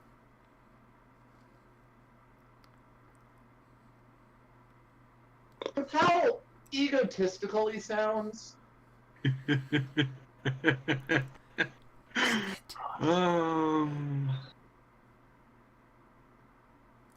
I'm tempted to take the PR agent just that way you have another character to like I realize it could probably backfire horribly, but It could be your PR agent who suggested of why you've taken Dustin's character. Alright. Reformed. That's a possibility. Well, we'll figure that more out when we get to the defining how you guys came together. Gosh. Let's see. I suppose it's partially because I've never played Mass, so I'm not even sure how much this matters. Like I said, these are just things that you have narratively. Bless you. I know, it's weird just building characters to build characters narratively. Like, there's no mechanical advantage to some of this, it's just... Yeah, that's why I like this. Just like, oh, I can just let my imagination run wild. Yeah. Yep. Well, let's go with I can easily speak to them at any time. Partially because, like, between all the social media stuff, like, that one just makes the most sense to me. That would be you could be totally the type of hero who's like, you could send out a text while you're battling a supervillain. You get a selfie mid-fight. And I feel like you have a much wider audience would go well with that if I'm going for that angle. Okay, so do you want to take the wider audience then and easy to speak with them? What? So you want to take wide audience that are easily approachable for your advantages? Sure. Okay. All right, now you get to get two. That could be really fitting. Now you get two disadvantages or demands. Sorry, this is what your audience wants from you. All right, your choices are: they require constant stimulation, they require perfection, no mistakes, they require frequent bouts of drama, they require major acts of heroism, they require novelty and brand new action, they require chemistry with your allies. Well, they require chemistry with your allies for sure. Definitely, that has to be the fun part. That's why you took in this is why you took in this. I want to say they require bouts of drama. I was about to say that because if I'm going to be androgynous and require chemistry, it's because most of my audience are shippers. They're shippers. Yeah, I'm just thinking, we're going the Hunger Games route here. We have to, Yeah, no. No, I think this is perfect because technically, if he's the so that's the question: how are you such a major, big superhero and people aren't even sure your gender? He just doesn't present one way or the other. That's. I mean, anime fans? Well, I was thinking, I can't remember his name from Bleach, the captain that's got the ice sword with the wings. Hitsugaya. Yeah, him. Like, if you think about that, like, it wouldn't take much to make him appear kind of androgynous, would you say, right? Yeah. Like, Oh just... my god, I love it. Just, if I'm being androgynous, you can just decide, in order to stir up drama, you can literally flirt with anyone you feel like would get you a lot more attention with the media. Yeah, exactly. All right. So, all right, now time for the backstory questions. Now, these are going to be by yourselves for the most part, so they're not going to cross over with each other until we get to later points. But I'm still going to go off with you. So, these are just going to be kind of leading questions to help you flesh out your character. So, starting off with our Nova. All right. When did you first use your powers?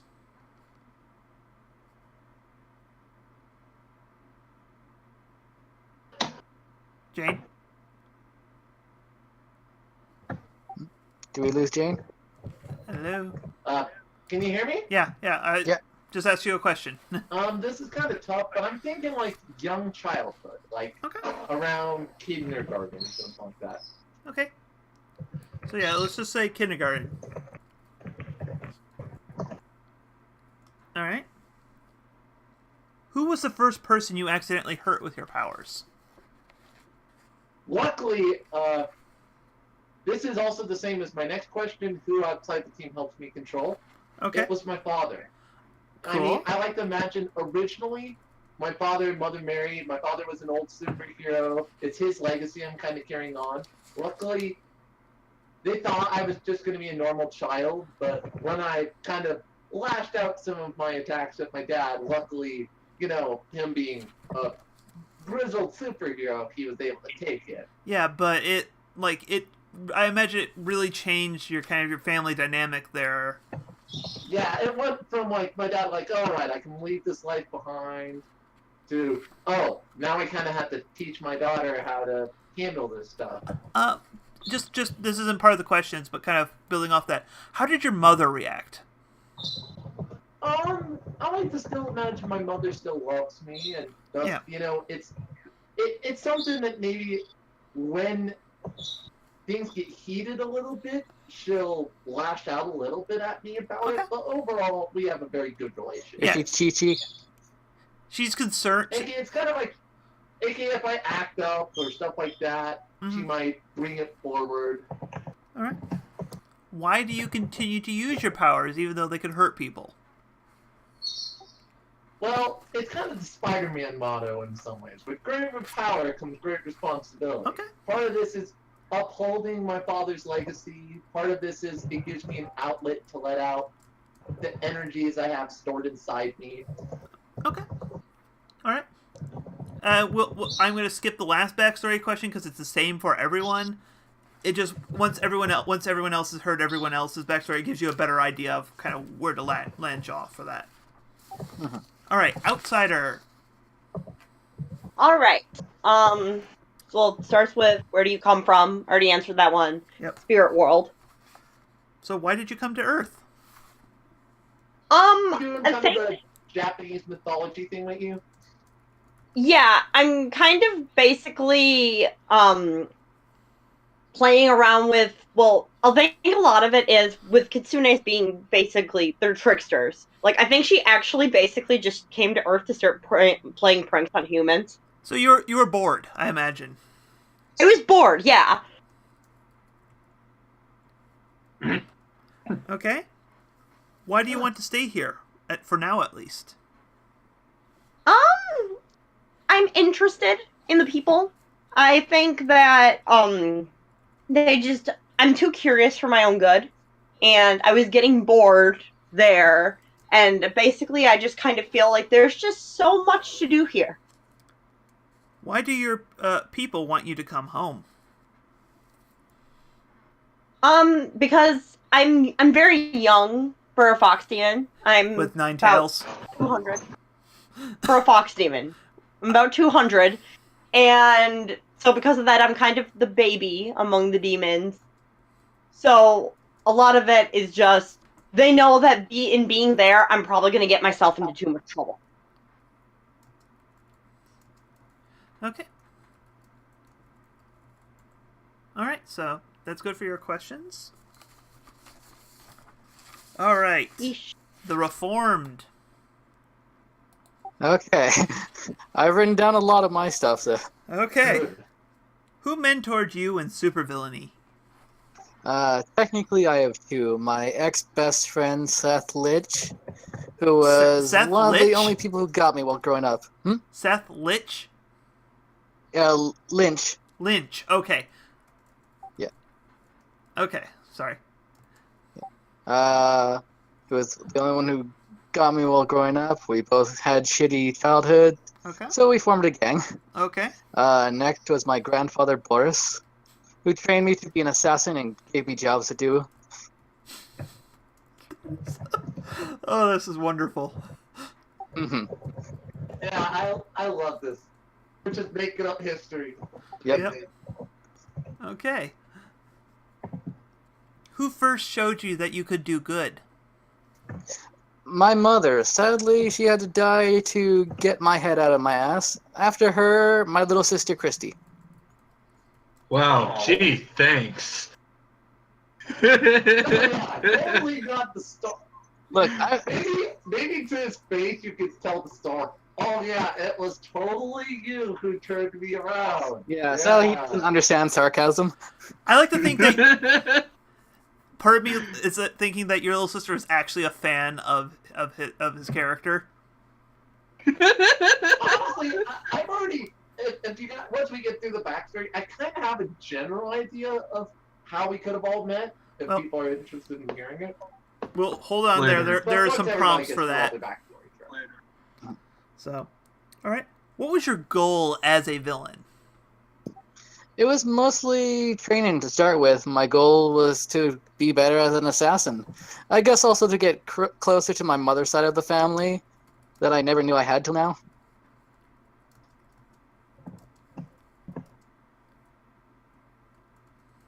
Okay. Sorry, I'm just typing out a Cliff Notes version to kind of jog my memory. Mm-hmm. So, you have a lot. Okay, You've this done a last lot of one's your gonna homework. be the... Yeah. What caused you to switch sides? The murder of my mother caused by the serial killer known as the Red Death. I was given the mission to kill him. I probably would have regardless. I tracked him down, found out he was my friend. He had gone insane and killed my mother while I was training, blaming her for keeping me away from him. I couldn't kill him. He's in a coma right now.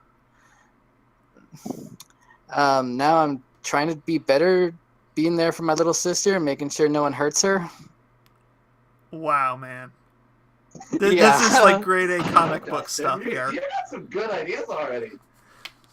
Wow. Yeah. Like I said, like a lot of these, I'm like, oh, these are actually heroes I created in my mind and such. So I'm seriously a lot like, of these is fleshed out. hey, it's cool you have stuff fleshed out. It's cool that for the people to come up stuff on the fly. All right. Time for the star. Oh dear. When did you first appear on screen? During the Act 1, of course. I'm the leading... Okay, all right. Let's dial out a character. I was going here. to say leading man, and I'm like, no, I can't say that, because we Leading don't know person. what... So yeah, so let's kind of get out of character here, a little more real time here. Well, no, when I first appear on screen, the first Like, act... what was the context you first appeared screen in?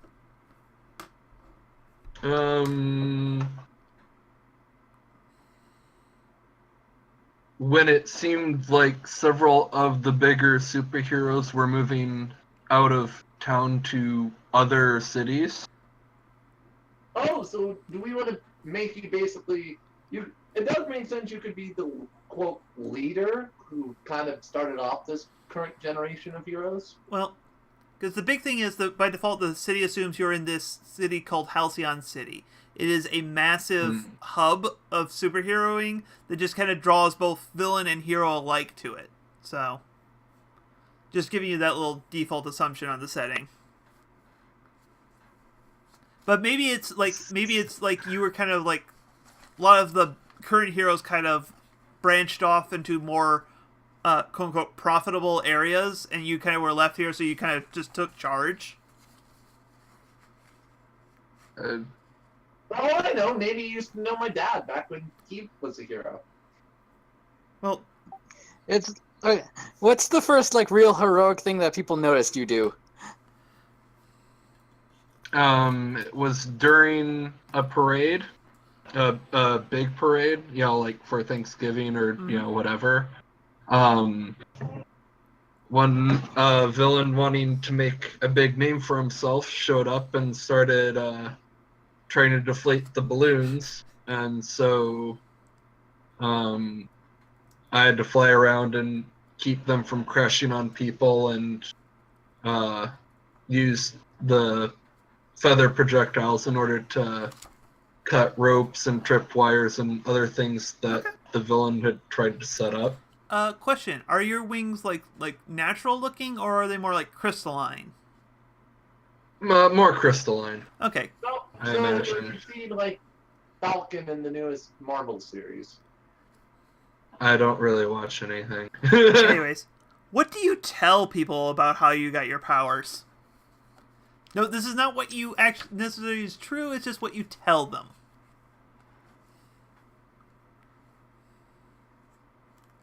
They were given to me by what I can only describe as a goddess in my dreams. She said that she had been watching my potential for some time and knew that I would be the right one to pass on her blessing to bring about a new age of superheroes. That is beautiful. I'm just making this up. I've given no forethought. That's fine. Forethought to any of That's this. fine. No, like I am genuine. Like that is so like PR amazing. Like that fits. Well, that's kind of what I'm trying to go for. All right. Who? I'm gonna be a star. I'm gonna play it up. Okay. Who outside of the team supports your burgeoning star in every way possible?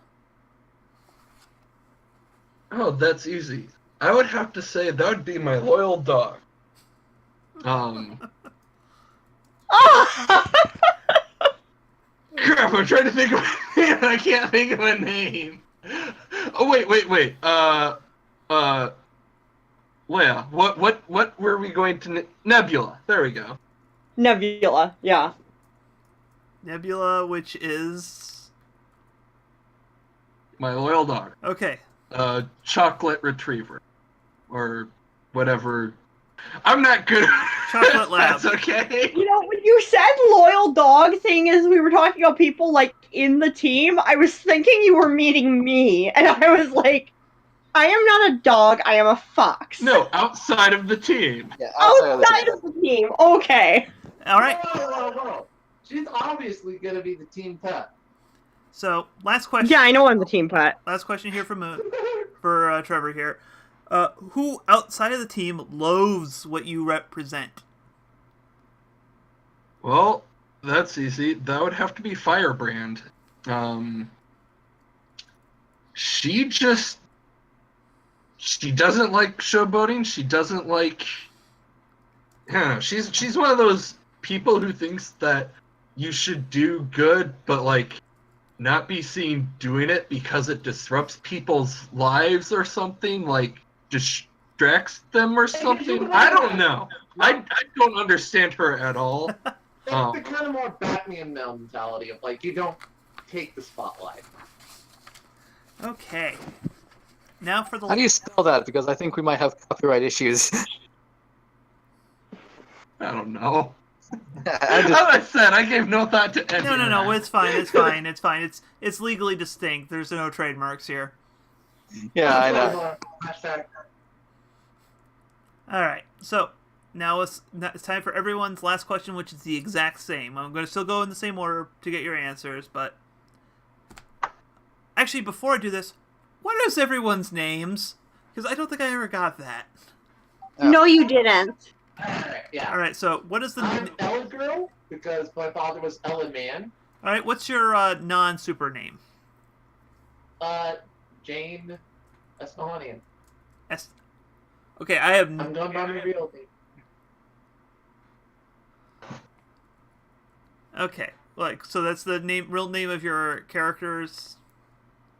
I'm going by Jane, just like Okay. I do on Skype. Okay. All right. Outsider, what is your real name, or what's your super name? And what's QB. Kyubi is you? Okay. And do you go by something as a more mundane identity? Foxfire. That's not less mundane.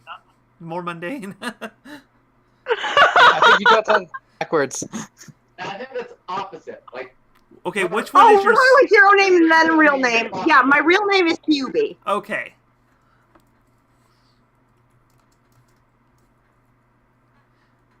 Okay. Real name is QB, hero name is Foxfire. Okay. That's okay. What is the Reformed? What is your hero name? My hero name is Blank. Okay.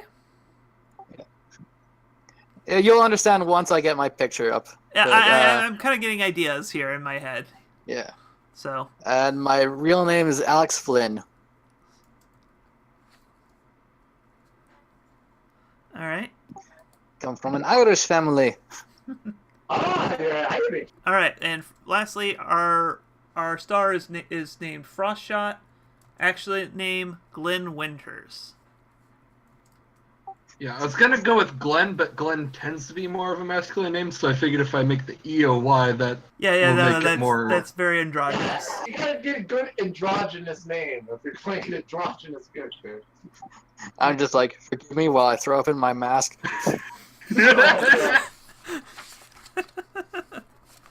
All right. Final backstory question before we go to relationships and when your team came together. All right. Ella girl, why do you care about the team?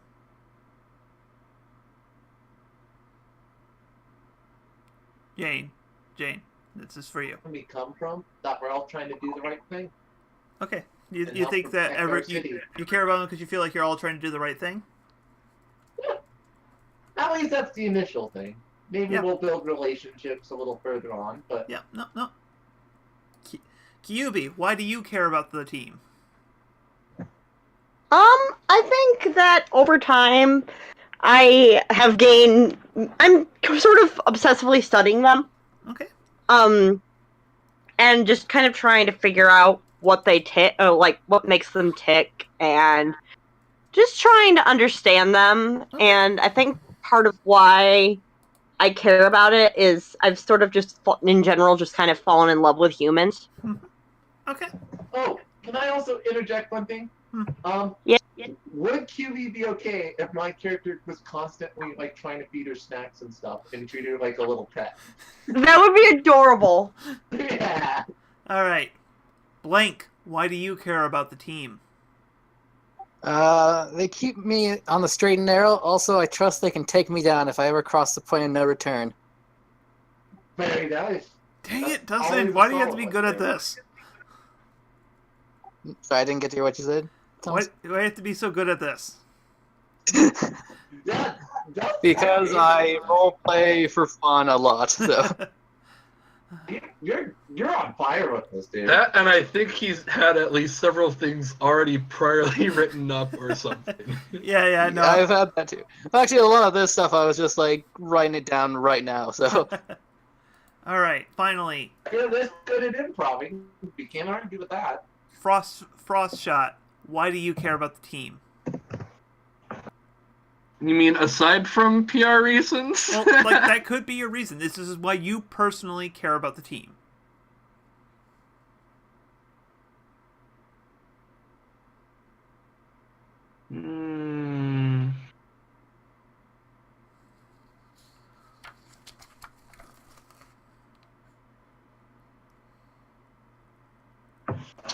That's a good question.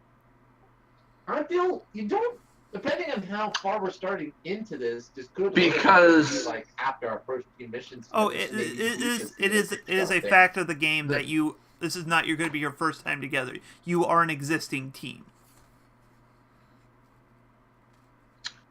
I care about the team because they allow me to be the star. Okay. I don't have to try to fight for the spotlight. It's mine. They know that it's mine, and so they don't. Yeah. Yeah, I definitely can see that. No. Okay, anytime the spotlight is taken off you, it's not from their own volition normally. Yeah. Typically, most. Yeah. No, I Obviously, However, there's I'm sure the exceptions. few people happily help keep the spotlight on her, right, little trickster? Okay. In the middle of pulling some big speech, you pulled out his pants. Yes. Okay, so we have some questions about. Each person, one of you is gonna get a question about what happened when you first came together. So. All right, I want to pitch an idea before we get into this. By the way, just a general thing. I was thinking an idea of how we all met. I was thinking that something was going on at the QB shrine that Blank was hired for. And me and Frostshot, being superheroes in training, showed up there to deal with this threat. Initially, we had a little bit of a battle with Blank, but then a real supervillain showed up who was like trying to harness QB's power or something. So the four of us teamed up, realized we weren't good as a team, and have continued from there. Okay. I like that. Okay. But Blank was supposed to have already been reformed when. Well, maybe it's. Yeah, that's not the one thing about it that's a little off. Well, like I say, he may be reformed, but he's kind of trying to provide for people. So sometimes that's part of the reformed is you still backslide sometimes back into the life. So he was probably doing it to make money to help help him and his sister. So. Or maybe the villain that showed up and trying to harness QB's power was this old enemy of hers. Well, we can find that out with our team together question. All right. So. Yeah. But that was kind of my general, Yeah. basic concept I had Yeah, in my mind. As everyone wants to, we can work at it. But first, you get the first question here as the Nova. We destroyed our surroundings in the fight. Where was it? What did we destroy? Well, in that first battle, as I said, this was pretty close to the shrine where Kiwi lived. So I like to imagine I kind of destroyed that area around them. It was not on purpose. Fire is a dangerous element. So, just kind of working off this, because this is kind of tying into QB stuff. Is this shrine like a place where you lived, or maybe was it like a gateway or something to your home world? Yeah. I vote Gateway, but that's me. Mm-hmm. Like I'm asking you, like. Give her an additional reason she hasn't really gone home. But Yeah. she might be like, yeah, I'm having too much fun. It's not like a major hurry to fix this. Yeah. So. Mm-hmm. All right. So, are you okay with the shrine being like a gateway then? Yeah. Okay. All right. So. I imagine it's kind of like, oh god, there's so many animes though that's like, it's basically like you have this little shrine to like a spirit. Like Inuyasha. Like the way Inuyasha did it. Yeah, kind of like that. All right. Okay. So, next up is the outsiders question. So this is for QB. Mm-hmm. We didn't trust each other at first, but that changed. How? Why? I think I kind of heard a lot of stories about humans and that, you're not supposed to trust them. Like as a spirit, my only involvement is really with the dead. Okay. So I think it was just kind of like living people are not good. They're not good. They're not to be trusted. And I don't know why they're not to be trusted, but I think those are just the stories that I've grown up hearing. And so because of that, I was a little unsure. Okay. So, and I I also... I can imagine I used to hear horror stories of how normal humans would cut off my tails. So yeah, and... Oh, that is pretty terrifying. I would be terrified of that too if I was you. Yeah, like, I don't know why, but I can imagine just, like my mother telling me these horror stories about humans cutting off. With evil monsters that will do all sorts of things to abuse your power. Okay. Yes, because the idea of my tails are the source of my power. All right. So, all right. Also, I bring you her cookies. That was part of the thing I did. Okay.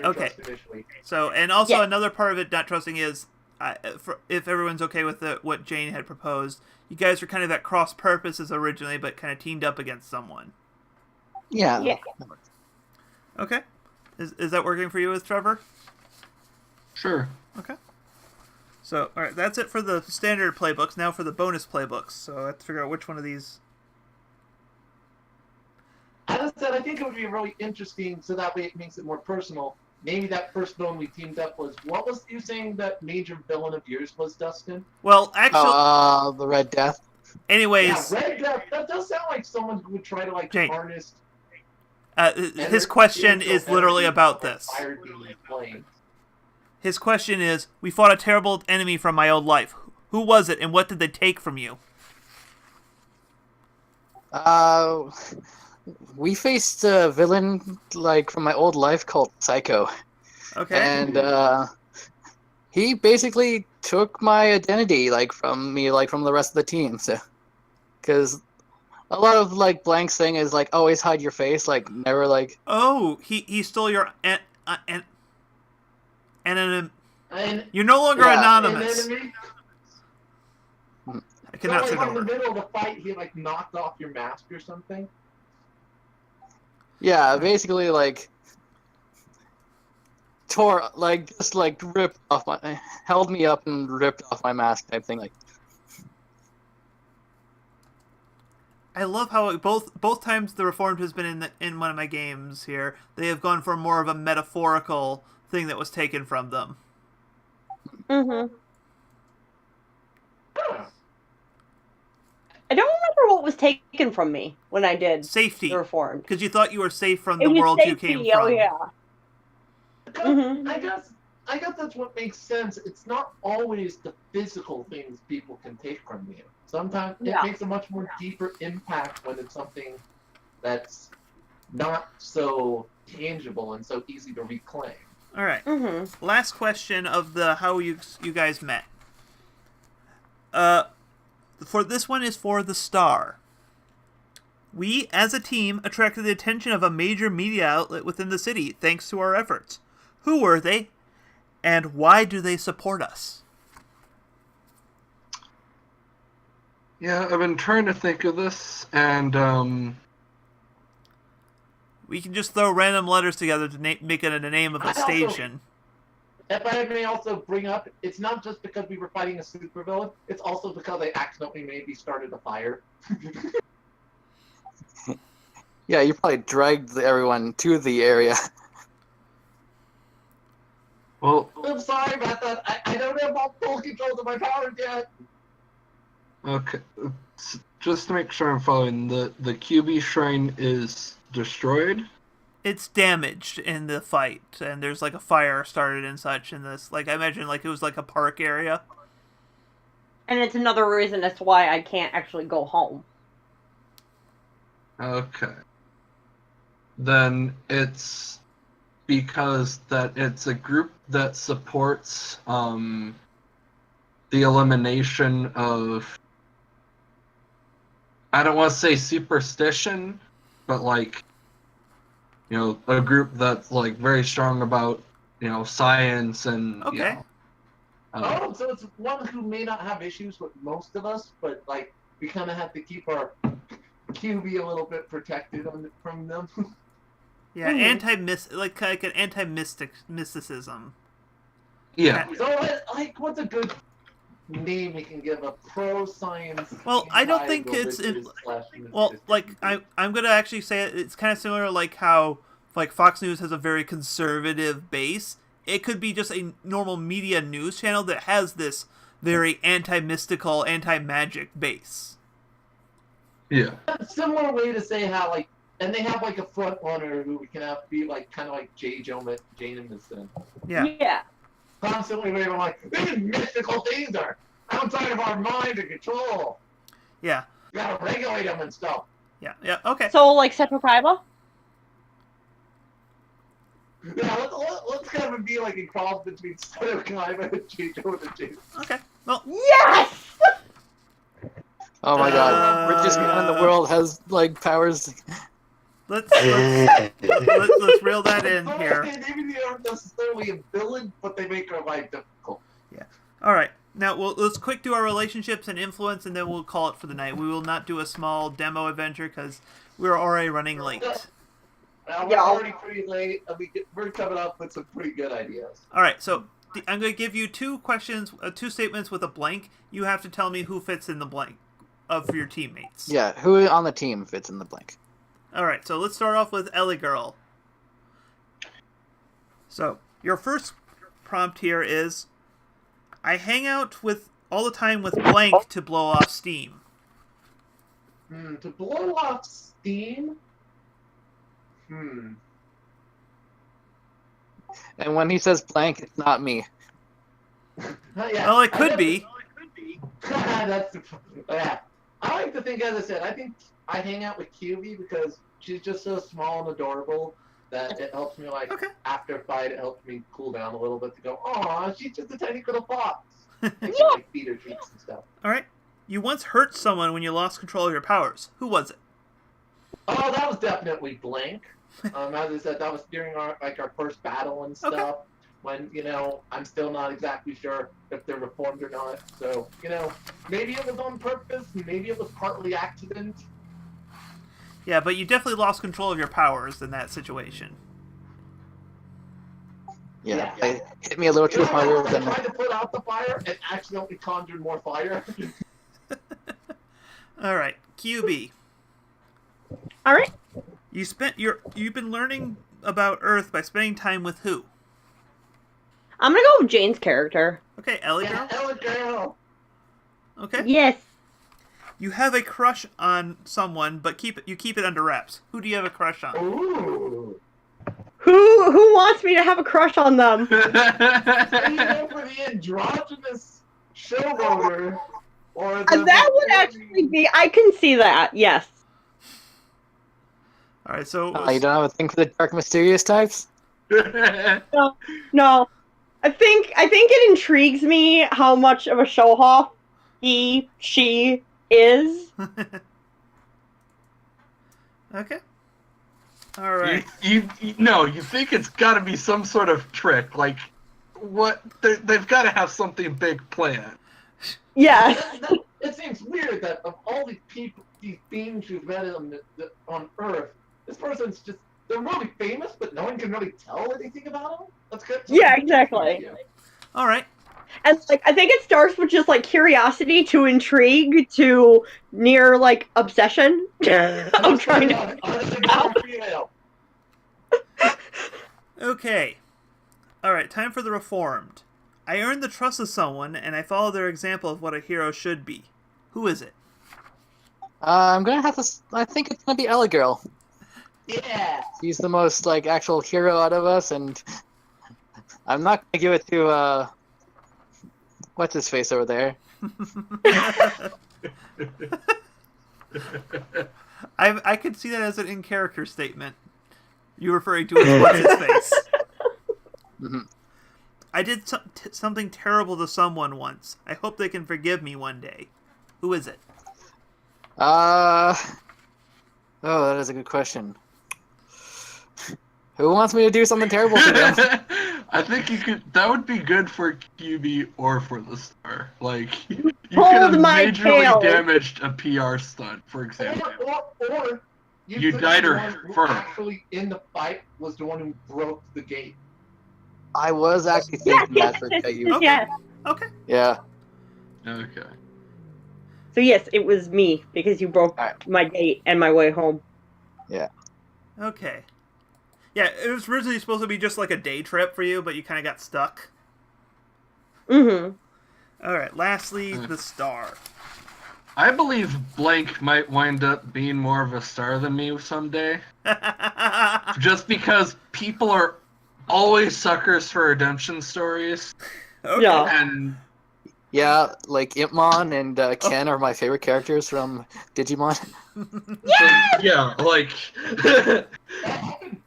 Having Digimon going on a channel I've been watching, so I've been able to watch all the old series again. Nice. Digimon makes me happy. And soon Try will be finished. Yes, I know. It's sad. Soon Cubimon will be finished. Hopefully sooner. I'm cosplaying as Cubimon for information for everyone else. All right, Anyway, let's. back on track. So what's the other major question for our star? Who would make a great sidekick and you try to keep around? yeah, that's the hard. There's so many ways you can go with that, because QB could be the animal. I can be the perky, friendly face. I'm the freaking cutest sidekick, and it would definitely get them interested because I'm a cute fox sidekick. Or you can take the angle of Blank and just go hey, technically you're afraid of them stealing the spotlight, but you also know, hey, if I'm part of why they turned from villain to hero. I don't think I'm allowed to pick the same person. I feel like I don't think there's any rule against it. Yeah, it's it's encouraged to not just for the sake of variety's sake, but if it makes sense, it makes sense. Yeah, honestly, yeah. So So your it call. depends on how your character feels. Do you want something cute that you can appeal to like the young or innocent people? Do you want to take a very bastion good who's taking over a legacy character? So hopefully you have some spit I behind think it, or do you I'll take the go character with. you can take credit for if they actually become a good hero? I think I'll go with QB partially because as a fox, I can get merchandising from a fox form. I can get action figures. It will appeal to the younger kids. It'll have that cute appeal for all the young women. Let's see what else. All right, I think we get the idea. There's the shipping Did you material. feel since I'm crushing on you? I don't know that. That would make it You easier don't know for that you yet. to accompany your goals. Yeah, but I don't know that. That's the point. Is that it's a Yeah, hidden true. You don't crush. know that. It works on both your goals. Hey, as Anytime far you as post you know, with, like, I a just group controlled your mind and picture, made like, you do it. Okay. Media shows up and we post Guys. her picture and stuff. You have to pick her up because you're doing it because you're like, oh, Jane. Jane. Sorry. Yeah, sorry. We're late as it is. I have to be up at 5:30 tomorrow. I want to get this done. We have only one thing left here, so influence. Sorry, I'm very energetic. I like these ideas. Yeah, no, that's fine. That's fine. Choose your demeanor. Are you a happy facade? Do you have a happy facade, or are you locked down? I'm definitely happy. All right. You give influence to all of your teammates. Okay. We can use influence to control you now. I'm sorry. Copy. What do you mean that? You're going to need 4 copies of, or up to 4 copies of, or 3 copies of everyone. So Yeah, no, I am. might as well like put them down way at the bottom, and you can drag them back up. Well, that's why there's an influence and rejected column. So, I'm just going to do it as we go through the list. So, eventually, adult names and other character names can show up here as well. All right, outsider. Are you haughty or cheerful?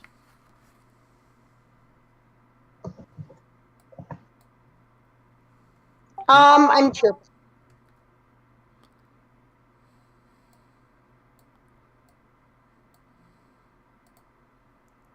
Okay, so that means you give if you're cheerful, you're thrilled to be here. Give everyone influence over you. Okay. Okay. Reformed. Do you openly talk about your days as a villain? No.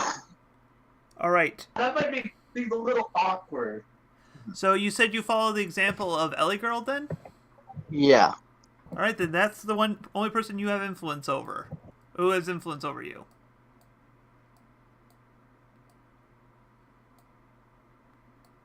And just grab these guys. Copy. Except for you do not have influence over yourself.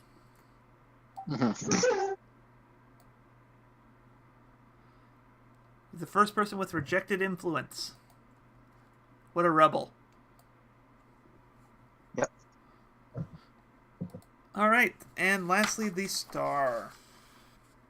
Do you see your team as a means to an end or something worthwhile on its own?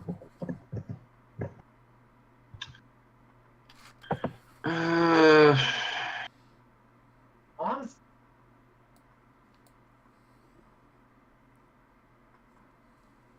I feel the first one fits at least for the beginning. No, because I had already kind of said that the team was some. Because when we talked about why do you care about the team, we said the possibility of it being a means to an end was a possibility, but then I decided against it. Okay. So it would make sense that I see the team as something.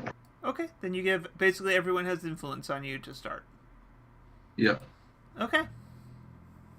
Cool. So that is it for the influence. So we'll go over some more of the stuff at the start of the session next week, and we'll actually start our play. I actually already know the first villain you'll be facing off in a kind of a cold open.